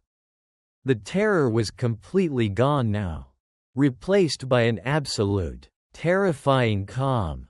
She walked over to the nearest weapons rack, picked up a heavy, customized M4 carbine, and pulled back the charging handle with a sharp, metallic clack. "Let him come," she whispered to the empty room. The bunker was no longer a sanctuary. It was a kill box. For 3 hours, Susan Mitchell moved through the damp, concrete-lined space and the surrounding pine forest like a ghost architect designing a masterpiece of violence. The Archangel chip hummed a steady, low rhythm in her brain, feeding her spatial geometry, blast radiuses, and tactical choke points. She rigged the perimeter first. 200 yards out, hidden beneath the decaying pine needles, she laid a web of tripwires connected to high-explosive fragmentation grenades. Closer to the bunker's heavy steel door, she angled 3 M18 Claymore mines, creating a devastating crossfire arc. If Goliath wanted to knock on her door, he was going to have to walk through a wall of flying steel to do it. Inside, she transformed the armory into a fortress. She flipped the heavy metal desk, reinforcing it with thick crates of 5.56 mm ammunition to create a hardened barricade facing the entrance. Through it all, Faith slept. The little girl's breathing was soft and even inside the thermal bag. Entirely unaware that her very DNA made her the most valuable commodity on Earth. Susan paused her frantic preparations. Wiping a smear of grease and sweat from her forehead, she walked over to the cot and knelt, her combat boots completely silent on the concrete floor. She gently brushed a strand of blonde hair from Faith's face. The medical file she had read burned in her mind. Acid alpha, biometallic synapses. It didn't matter. Flesh and blood, or silicon and code. This was her daughter. Faith stirred, her blue eyes fluttering open. She blinked against the dim LED lights. "Mommy, is it morning?"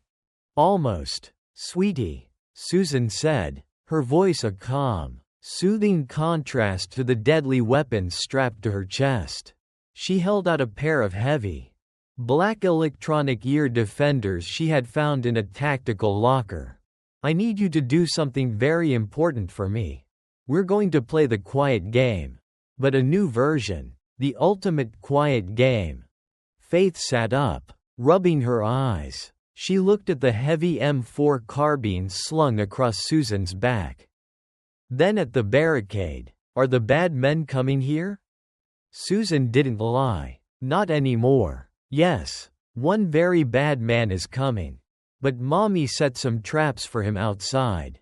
I need you to put these earmuffs on. They're magic. They make all the loud noises go away." She placed the defenders over Faith's ears, adjusting the straps so they fit snugly. "Now," Susan pointed to a small, reinforced ventilation alcove at the back of the bunker, behind a row of steel lockers. "I need you to crawl in there with your sleeping bag and your rabbit. You stay as small as a mouse. You don't come out. You don't take the earmuffs off. And you don't make a sound until I come get you. Do you promise?" Faith nodded solemnly, clutching the stuffed rabbit tight. "I promise. Mommy, be careful." Susan kissed the top of her head. "I love you, Faith, more than anything." Once Faith was hidden in the alcove, completely out of the line of fire. Susan moved behind the reinforced desk. She checked the chamber of her M4. A live round gleamed in the dim light.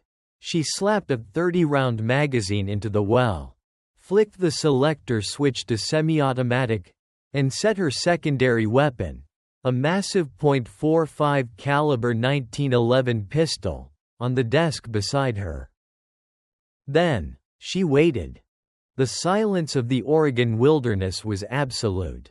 To a civilian, it would be peaceful. To the Archangel, it was a blank canvas waiting for a threat signature. Heart rate 60 BPM.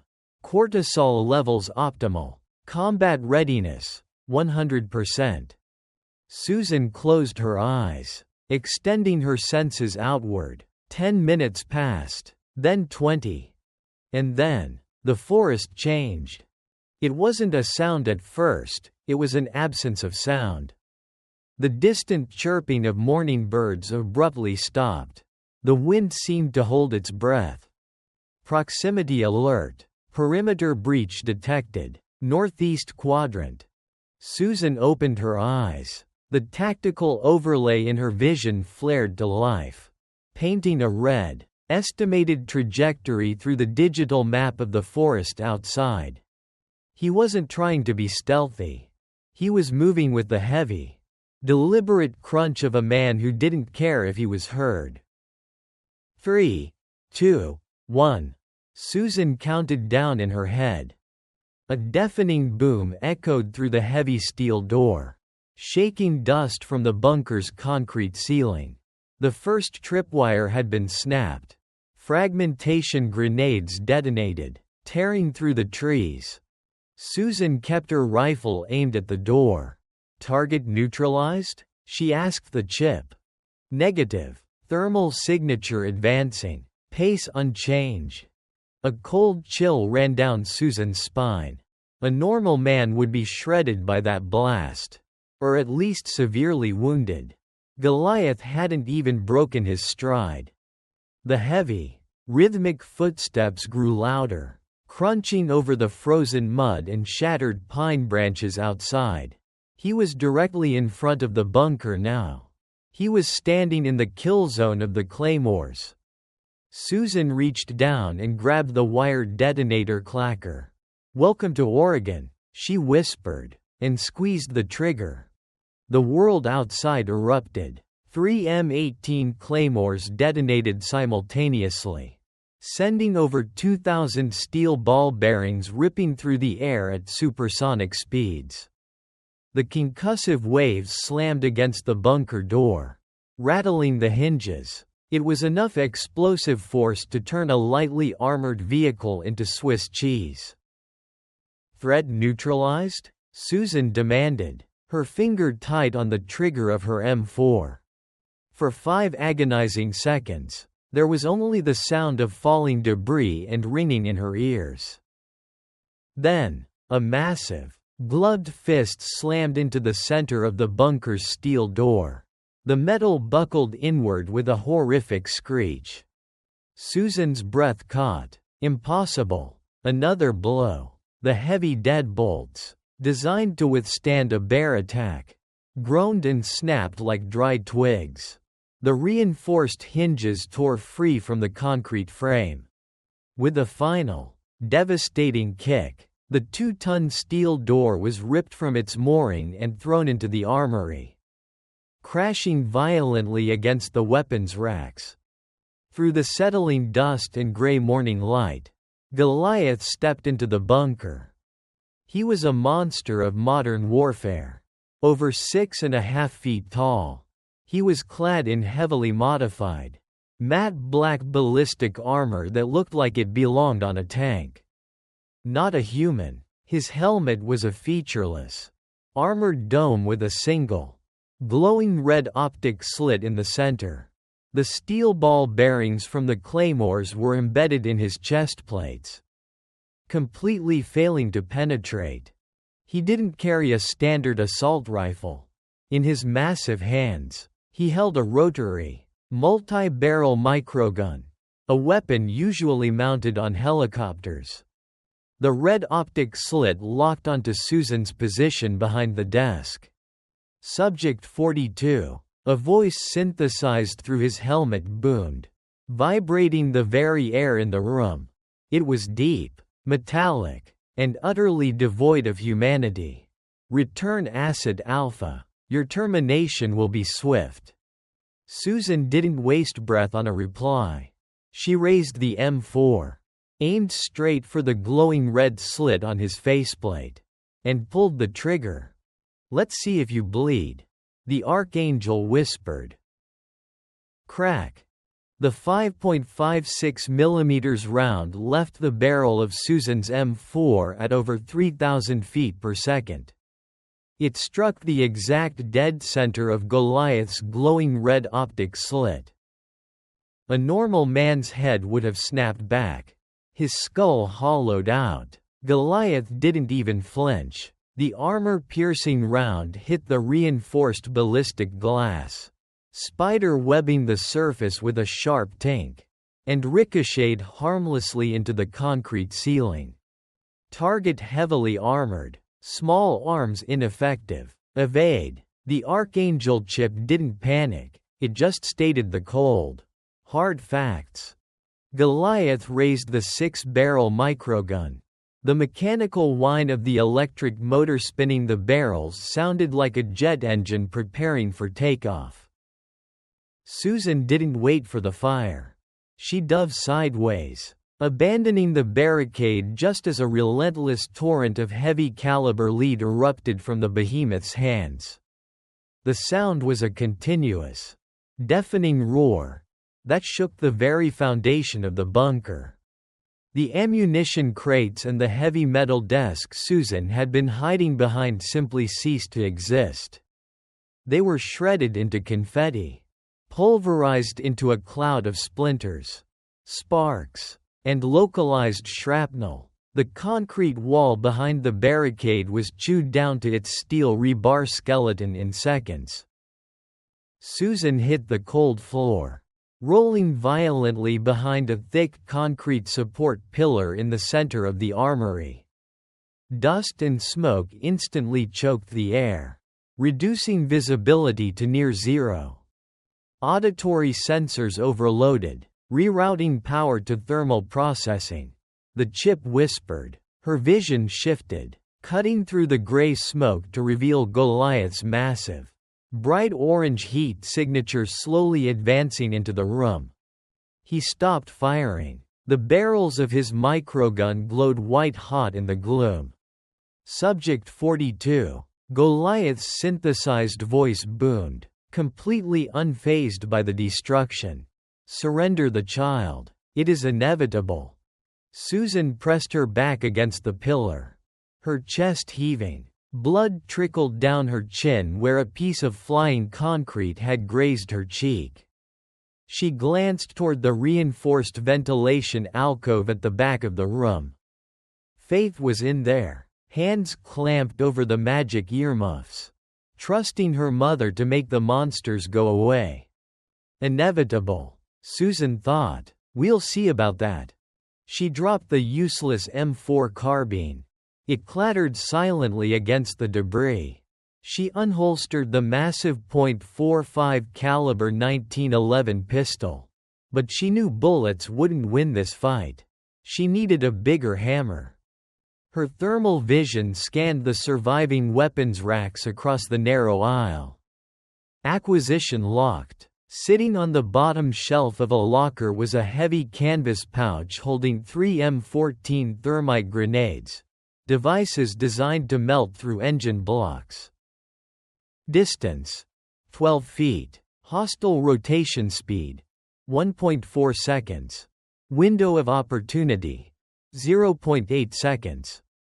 Susan took a deep breath, letting the Archangel's icy calculation freeze the terror in her veins.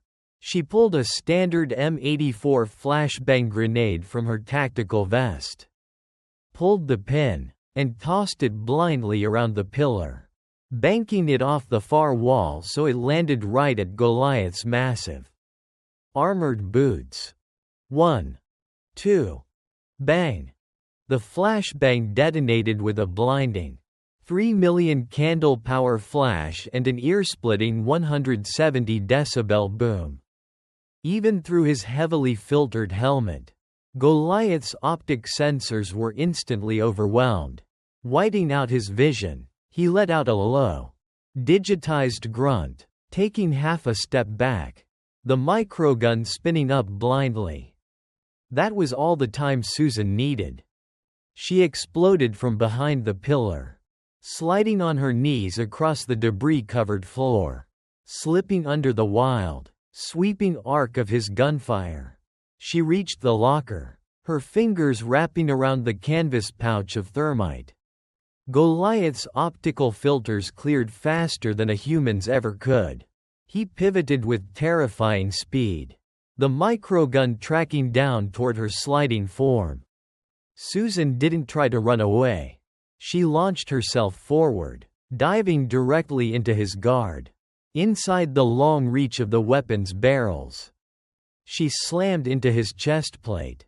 It felt like hitting a solid brick wall.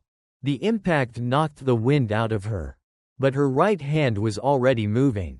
She pulled the pin on a thermite grenade and jammed the cylindrical explosive directly into the open, feeding ammunition chute connecting the microgun to the heavy backpack strapped to Goliath's armor.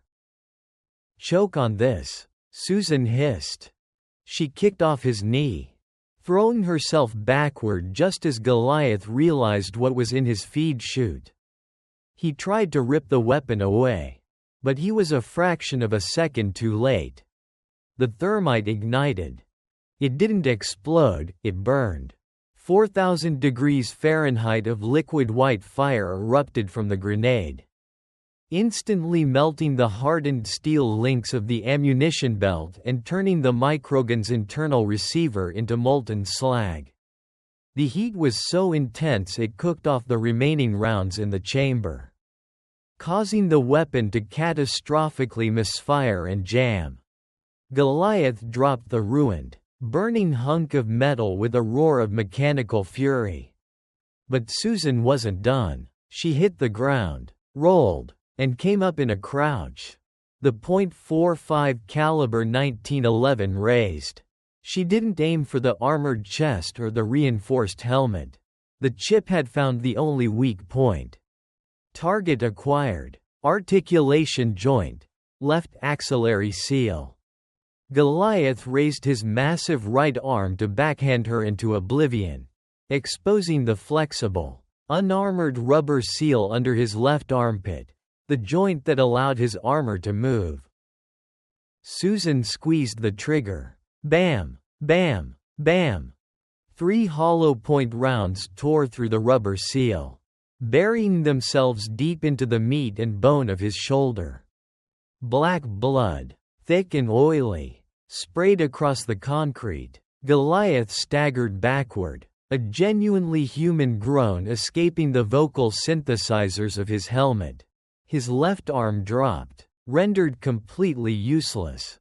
But he was a hunter. Pain was just data.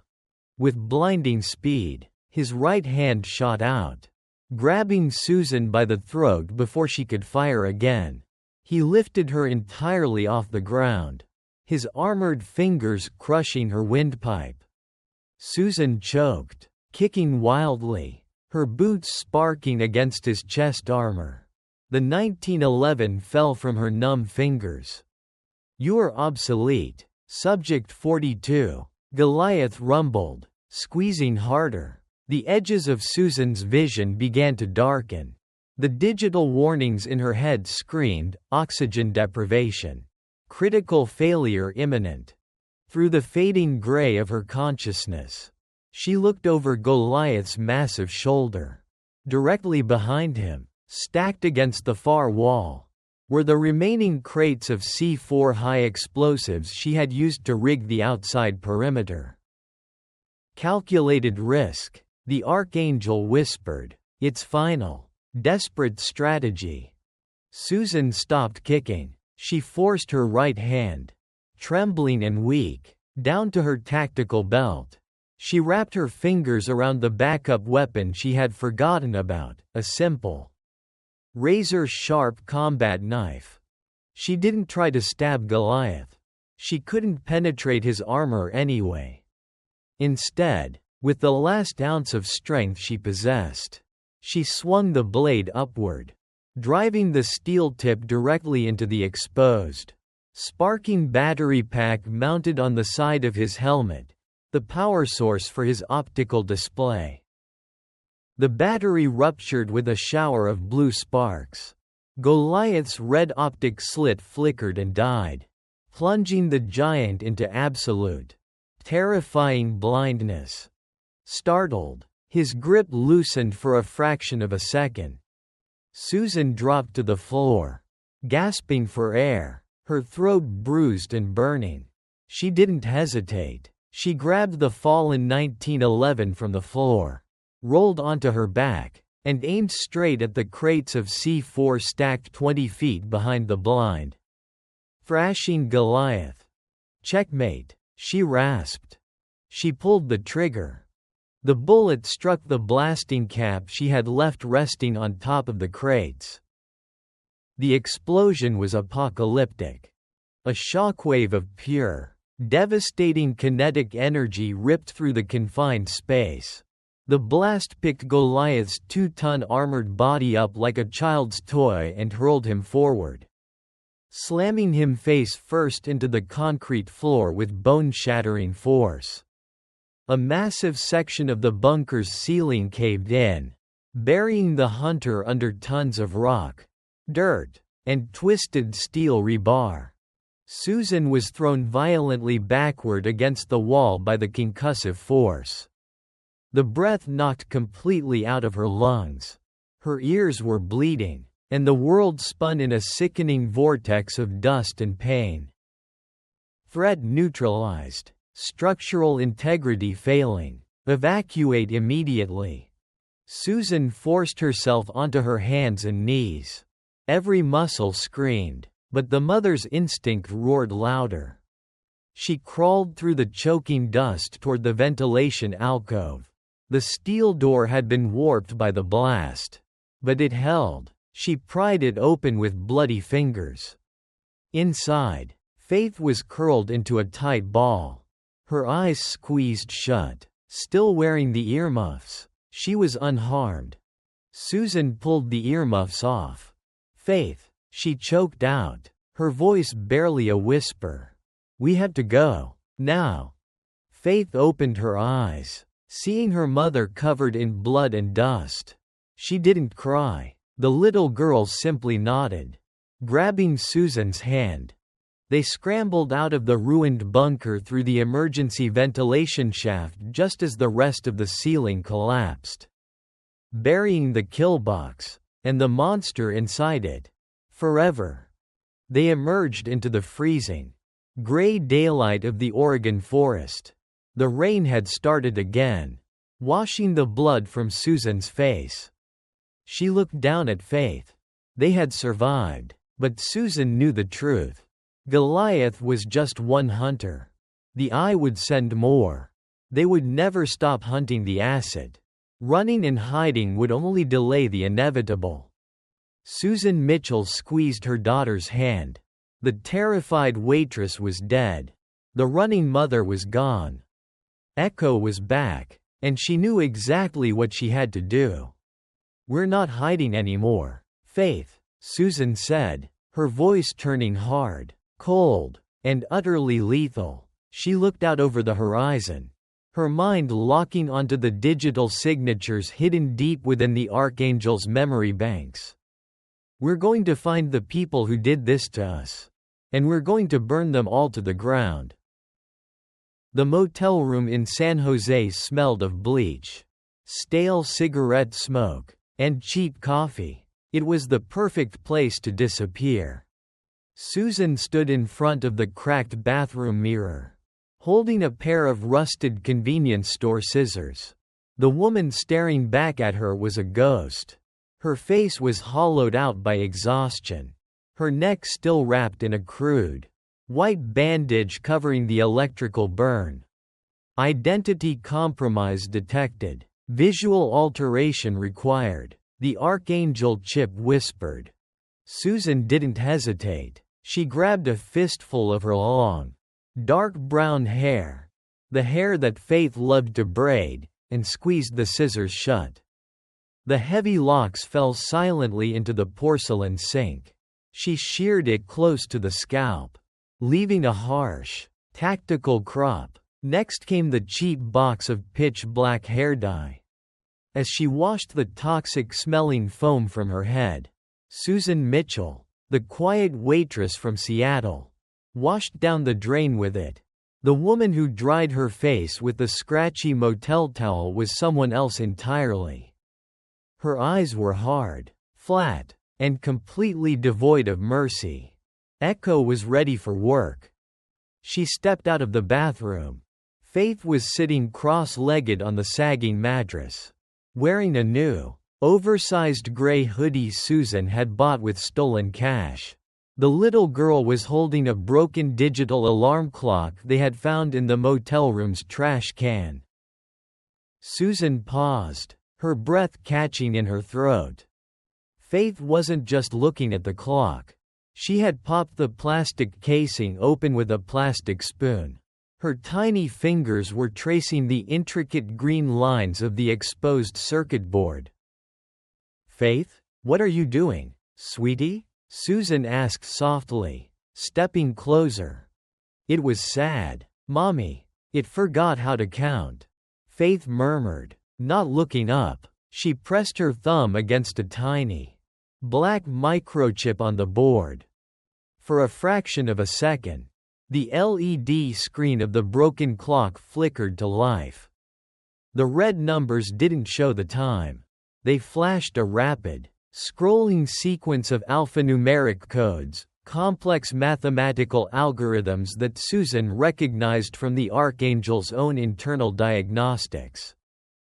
Subject Alpha, biometallic synapses, a living quantum computer. The medical file from the bunker flashed in Susan's mind. The eye's genetic tampering wasn't dormant. The trauma of the last few days was accelerating Faith's development. The hardware in the child's DNA was waking up.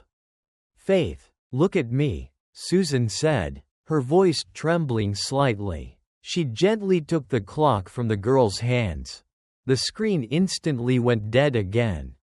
Faith blinked, looking up with innocent, bright blue eyes. "Did I fix it?" "You did beautifully, baby." Susan swallowed the lump in her throat. The clock was ticking. If the eye captured Faith now, they wouldn't just study her. They would plug her in. "We have to go. Mommy has a very important meeting in the city." 2 hours later, a sleek, stolen black Mercedes sedan pulled into the subterranean parking garage of Panopticon Industries. Located in the heart of Silicon Valley, the Panopticon building was a monolithic tower of dark, reflective glass. To the public, it was a cutting-edge data analytics firm. To Echo, it was the beating heart of the I organization. It was where Elias Thorne orchestrated his shadow wars. Susan parked the car in a VIP spot. She turned to Faith, who was hidden under a dark blanket in the backseat. "The ultimate quiet game, Faith, just like the bunker," Susan instructed, her tone leaving no room for argument. "The car's windows are tinted and bulletproof. The doors are deadlocked. Do not make a sound. I will be back in exactly 20 minutes. 20 minutes, Faith repeated, clutching her rabbit. "Be careful, Mommy." Susan stepped out of the car. She wasn't wearing surplus canvas anymore. She wore a tailored, slate gray business suit she had acquired from a dry cleaner's rack that morning. It hid the heavy, Suppressed 9mm H&K USP pistol pressed flat against the small of her back. And the twin ceramic combat knives strapped to her forearms.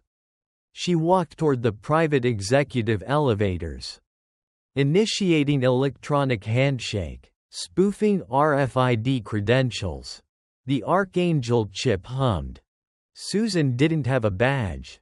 But as she approached the heavy security turnstiles, the chip in her neck transmitted a localized, encrypted burst of radio frequencies, the same codes she had ripped from the dead operative's phone in Seattle. The turnstile light flashed green. The glass gates slid open with a soft chime. Susan stepped into the private elevator and hit the button for the 40th floor. The penthouse. The ride-up was silent, smooth, and terrifyingly fast. The classical music playing in the cabin felt like a mockery of the violence she was about to unleash. Floor 40. Executive Suites. Threat Assessment. 2 heavily armed hostiles at the primary checkpoint. The elevator slowed. The polished steel doors glided open.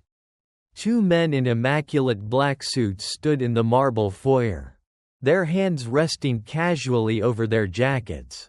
The bulge of shoulder holsters was obvious to Echo's trained eyes. They weren't rent-a-cops. They were Tier 1 operators. Just like the ones in the alley.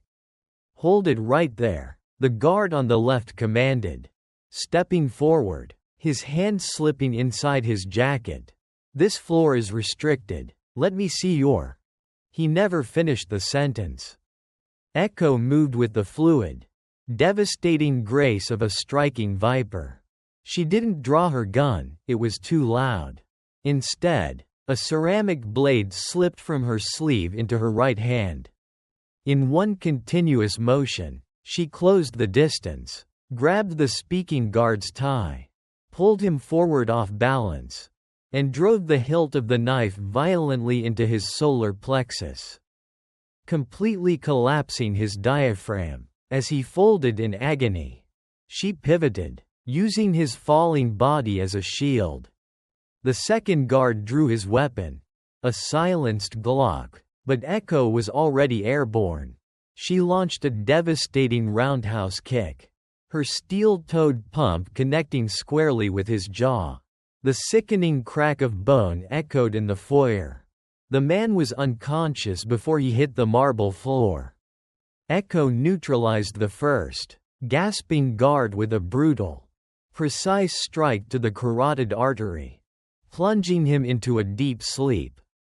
Threats neutralized. Time elapsed, 3.4 seconds. She didn't even break a sweat. She adjusted the lapels of her gray suit, stepped over the bodies, and walked down the silent, carpeted hallway toward the heavy oak double doors at the end. The brass plaque read, "Elias Thorne, Director of Operations." Susan didn't knock. She kicked the left door exactly at the latch. The lock shattered, and the heavy wood slammed open, crashing against the interior wall. Elias Thorne was sitting behind a massive, glass-topped desk, a cup of Earl Grey tea frozen halfway to his lips. The sprawling skyline of San Francisco stretched out behind him through floor-to-ceiling windows. For a man who orchestrated global assassinations, he looked remarkably fragile in person.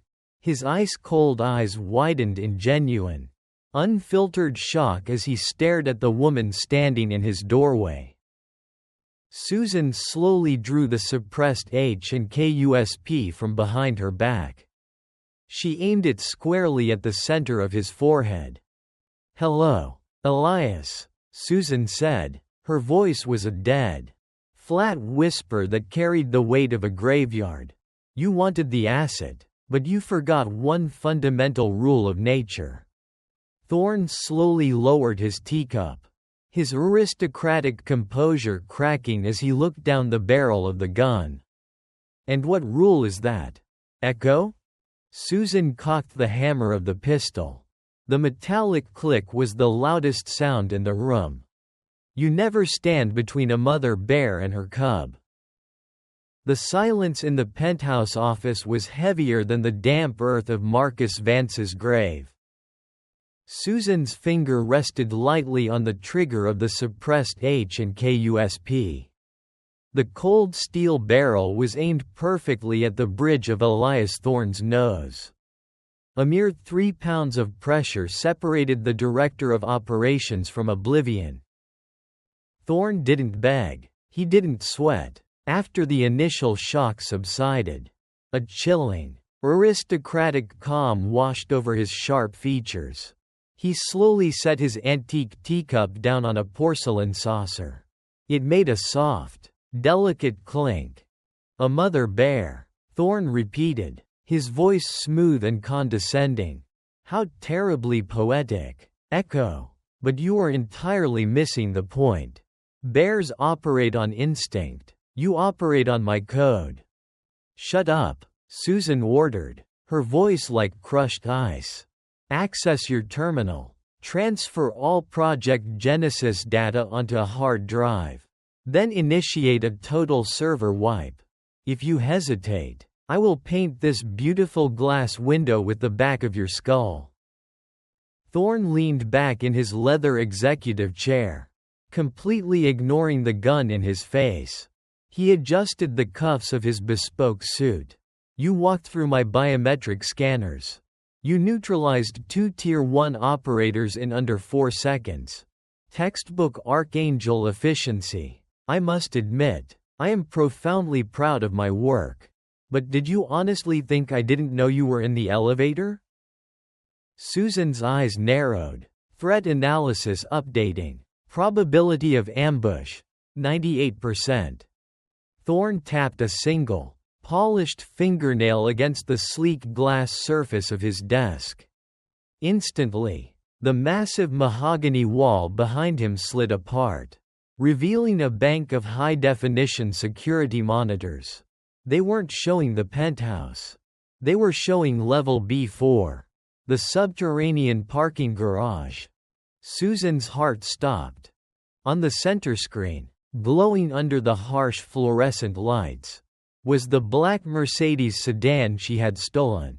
It was completely surrounded. A dozen heavily armored eye operatives, wearing black tactical gear and gas masks, had their assault rifles trained squarely on the tinted windows. 2 men were attaching a breaching charge to the reinforced passenger door. "Faith," Susan breathed, the gun in her hand wavering for a fraction of a millimeter. "Your daughter's genetic lattice is waking up." "Echo," Thorne said, a sick fascination gleaming in his eyes. "When she manipulated that digital clock in your squalid little motel, she didn't just short-circuit it. She altered its quantum state.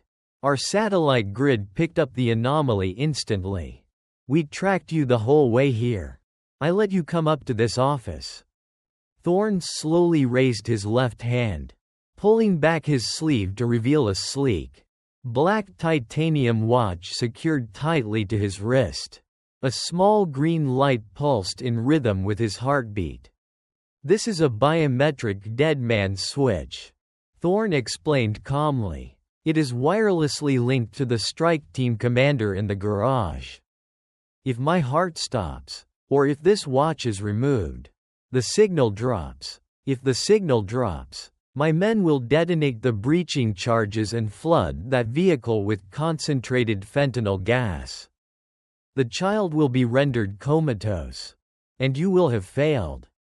He leaned forward, steepling his fingers. "So, go ahead, Echo. Pull the trigger. Have your vengeance. But the price of my life is the asset's freedom." Susan stared at the screens. She could see the faint silhouette of Faith huddled under the blanket in the back seat, completely unaware of the monsters surrounding her, trusting her mother to come back. Dead man switch confirmed. Radio frequency transmission detected on hostile's wrist. Pulse rate 72 BPM. The Archangel chip confirmed the nightmare. Put the gun down on the desk. Subject 42. Thorne commanded, his voice hardening into absolute authority. Surrender to the eye, and I will ensure the child is kept comfortable in our laboratories. Resist, and you both die today. The terrified waitress from Seattle would have dropped the gun. She would have fallen to her knees and begged for her daughter's life. But Susan Mitchell didn't drop the gun. She looked at Thorne, then at the monitors, and a terrifying, razor-thin smile touched the corner of her lips. It was the smile of a predator that had just realized the cage was locked from the inside. "You're right, Elias," Susan whispered. "I operate on code, but you forgot that I also know how to rewrite it." Susan moved with a velocity that defied human anatomy. She didn't shoot Thorne. Instead, she lunged across the glass desk. Her left hand snapped out, grabbing Thorne's left wrist with bone-crushing force, keeping the watch perfectly still against his pulse. With her right hand, she drew the ceramic combat knife from her forearm sheath and drove it violently, mercilessly, straight through the back of Thorne's right hand. The blade punched through skin, bone, and cartilage, burying itself deep into the mahogany wood of the desk, pinning his hand completely. Thorne shrieked, a high, ragged sound of pure agony that shattered his aristocratic facade. Blood pooled instantly over the polished wood. "Quiet," Susan hissed, pressing the hot suppressor of her pistol directly against his cheekbone. "Your heart rate is spiking. Elias, calm down, or you'll trip the switch yourself." Thorne gasped, his face completely drained of color, his eyes wide with shock and excruciating pain. He stared at the knife pinning him to his own desk, his chest heaving. Susan didn't waste a millisecond, still gripping his left wrist to maintain the biometric signal. She reached into her pocket with her free hand and pulled out the eye access card she had taken in Seattle. She shoved it into the executive card reader on Thorne's desk. The terminal unlocked. Susan closed her eyes. She didn't use the keyboard. She didn't need to. She pressed her thumb against the biometric scanner of the terminal, and simultaneously sent a massive, concentrated surge of bioelectricity from the Archangel chip in her neck, straight down her arm, and into the mainframe. Interface established. Bypassing panopticon firewalls. Accessing localized security grids. The digital world exploded in her mind. She was no longer just a woman. She was a virus inside the eye's central nervous system. She saw the building's blueprints, the elevator shafts, the HVAC systems, and the security feeds all at once. What are you doing?" Thorne choked out, watching lines of green code scroll furiously across his monitors, bypassing encryptions that took his engineers years to build. "I'm changing the rules," Susan grunted. Blood began to drip from her nose as the chip pushed her biological processing power to the absolute breaking point. Target. Level B4 parking. Environmental controls. Susan found the tactical subroutines for the subterranean garage.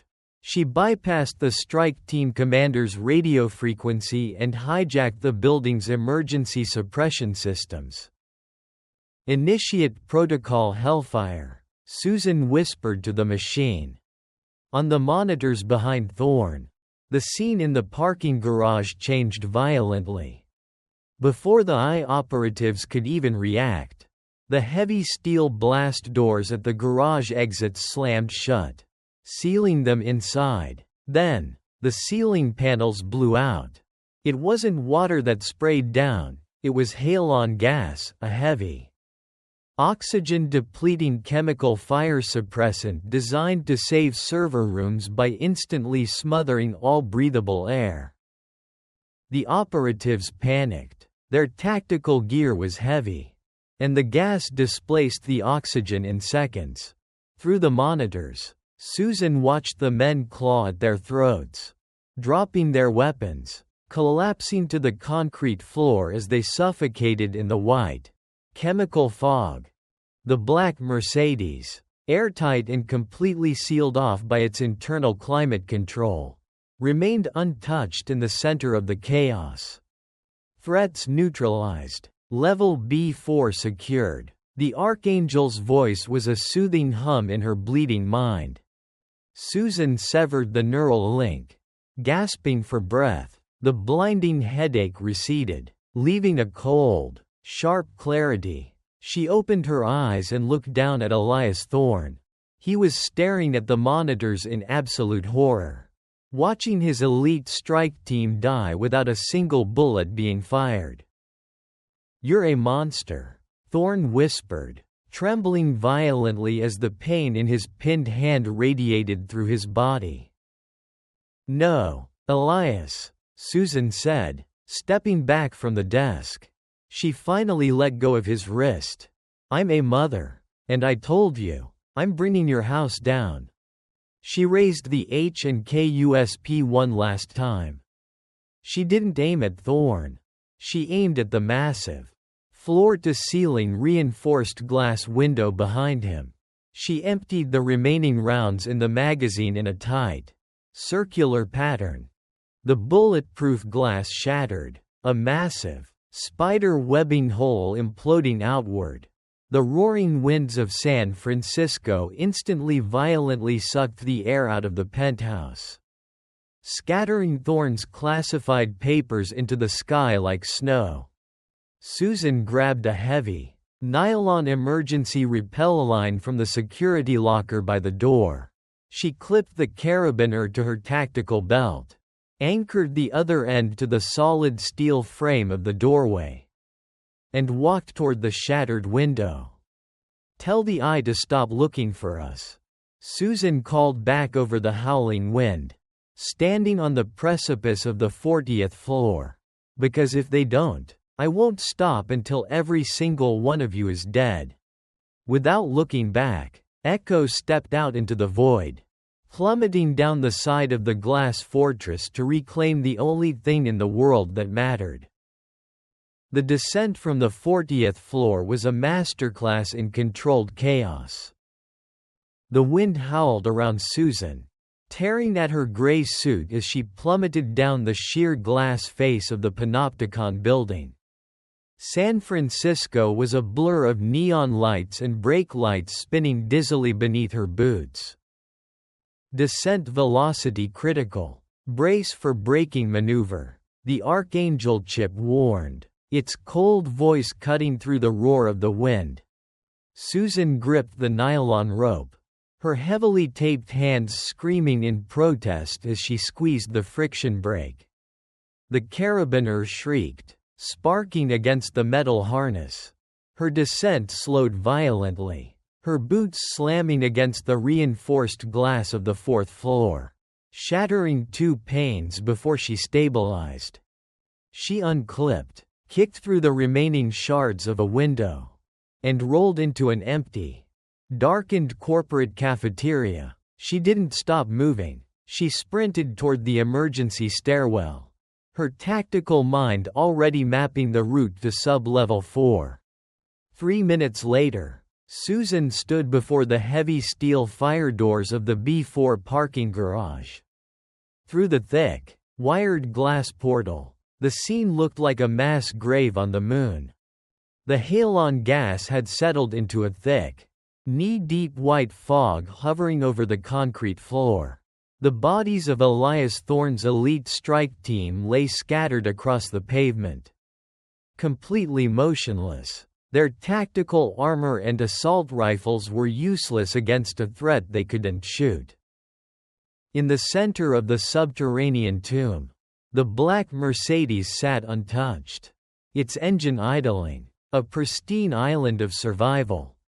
Susan took a deep breath of the clean stairwell air, filling her lungs to maximum capacity. Estimated breath hold required. 120 seconds. Metabolism slowed. The chip adjusted her heart rate, dropping it to a glacial, rhythmic thump. She pushed the heavy doors open and stepped into the toxic fog.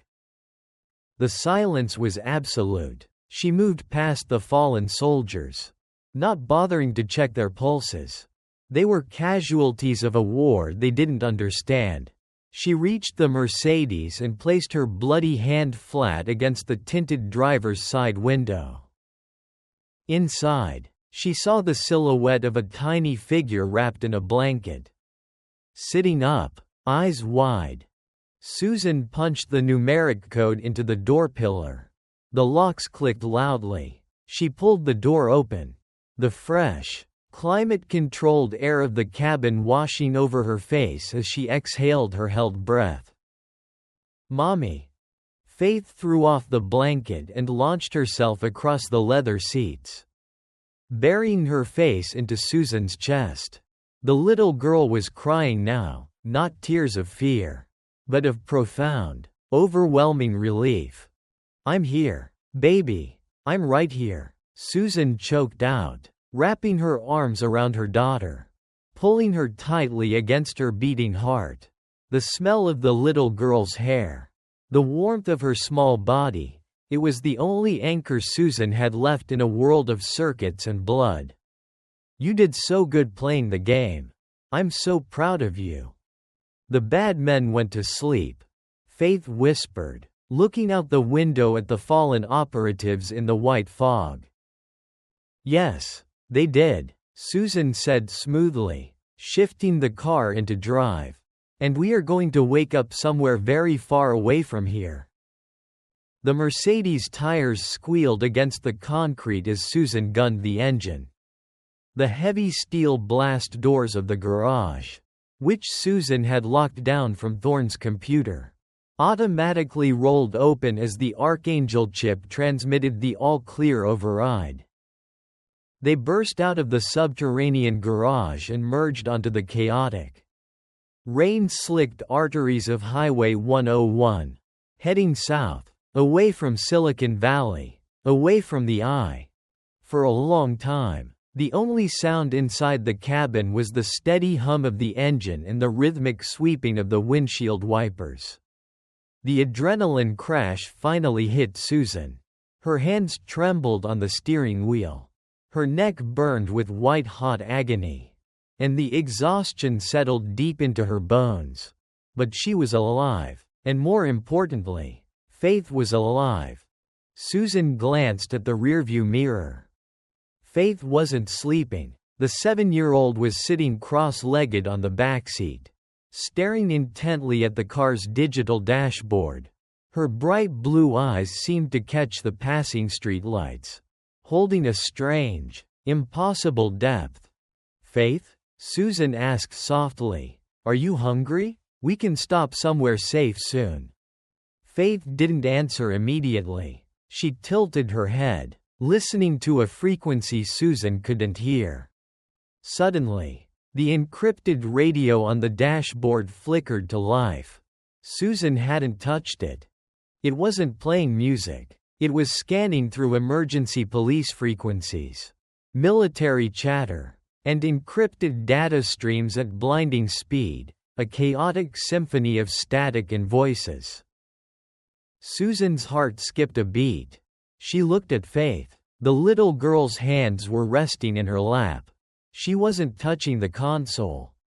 "Faith, what are you doing?"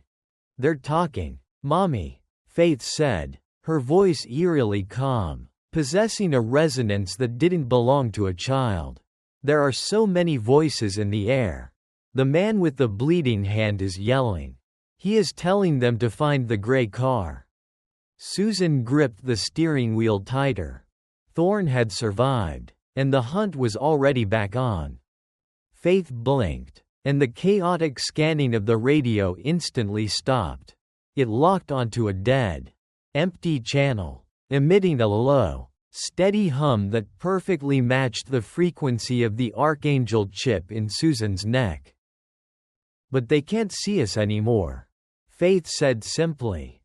Outside the car, the digital world began to bend. As the Mercedes sped down the highway, the surveillance cameras mounted on the overpasses sparked and powered down as they passed beneath them. The license plate scanners on the toll booths glitched, recording empty data. Even the GPS tracking satellites orbiting in the exosphere temporarily lost the vehicle's signature in a localized cloud of quantum static. Faith hadn't just broken a clock. She was actively rewriting the digital infrastructure of the West Coast with her mind, wrapping their stolen car in an invisible, impenetrable electronic cloak. Acid Alpha was fully awake. Susan looked at her daughter in the rearview mirror. The terrifying realization of what Marcus Vance had warned her about settled over her like a heavy blanket. The Eye hadn't just built a weapon. They had built a god. And they had given that god a mother who knew exactly how to kill. "You're right, sweetie," Susan said, a slow, dangerous smile finally breaking across her bruised face. She reached back and gently squeezed Faith's knee. "They can't see us." Susan Mitchell, Echo, shifted gears. Accelerating into the dark, uncharted night, the Archangel chip hummed in perfect, lethal harmony with the quantum anomaly sitting in the backseat. They weren't running anymore. They were just buying time. Growing stronger. Because one day, the little girl in the backseat was going to grow up. And when she did, she and her mother were going to tear the Eye down. Brick by bloody brick. The war had just begun.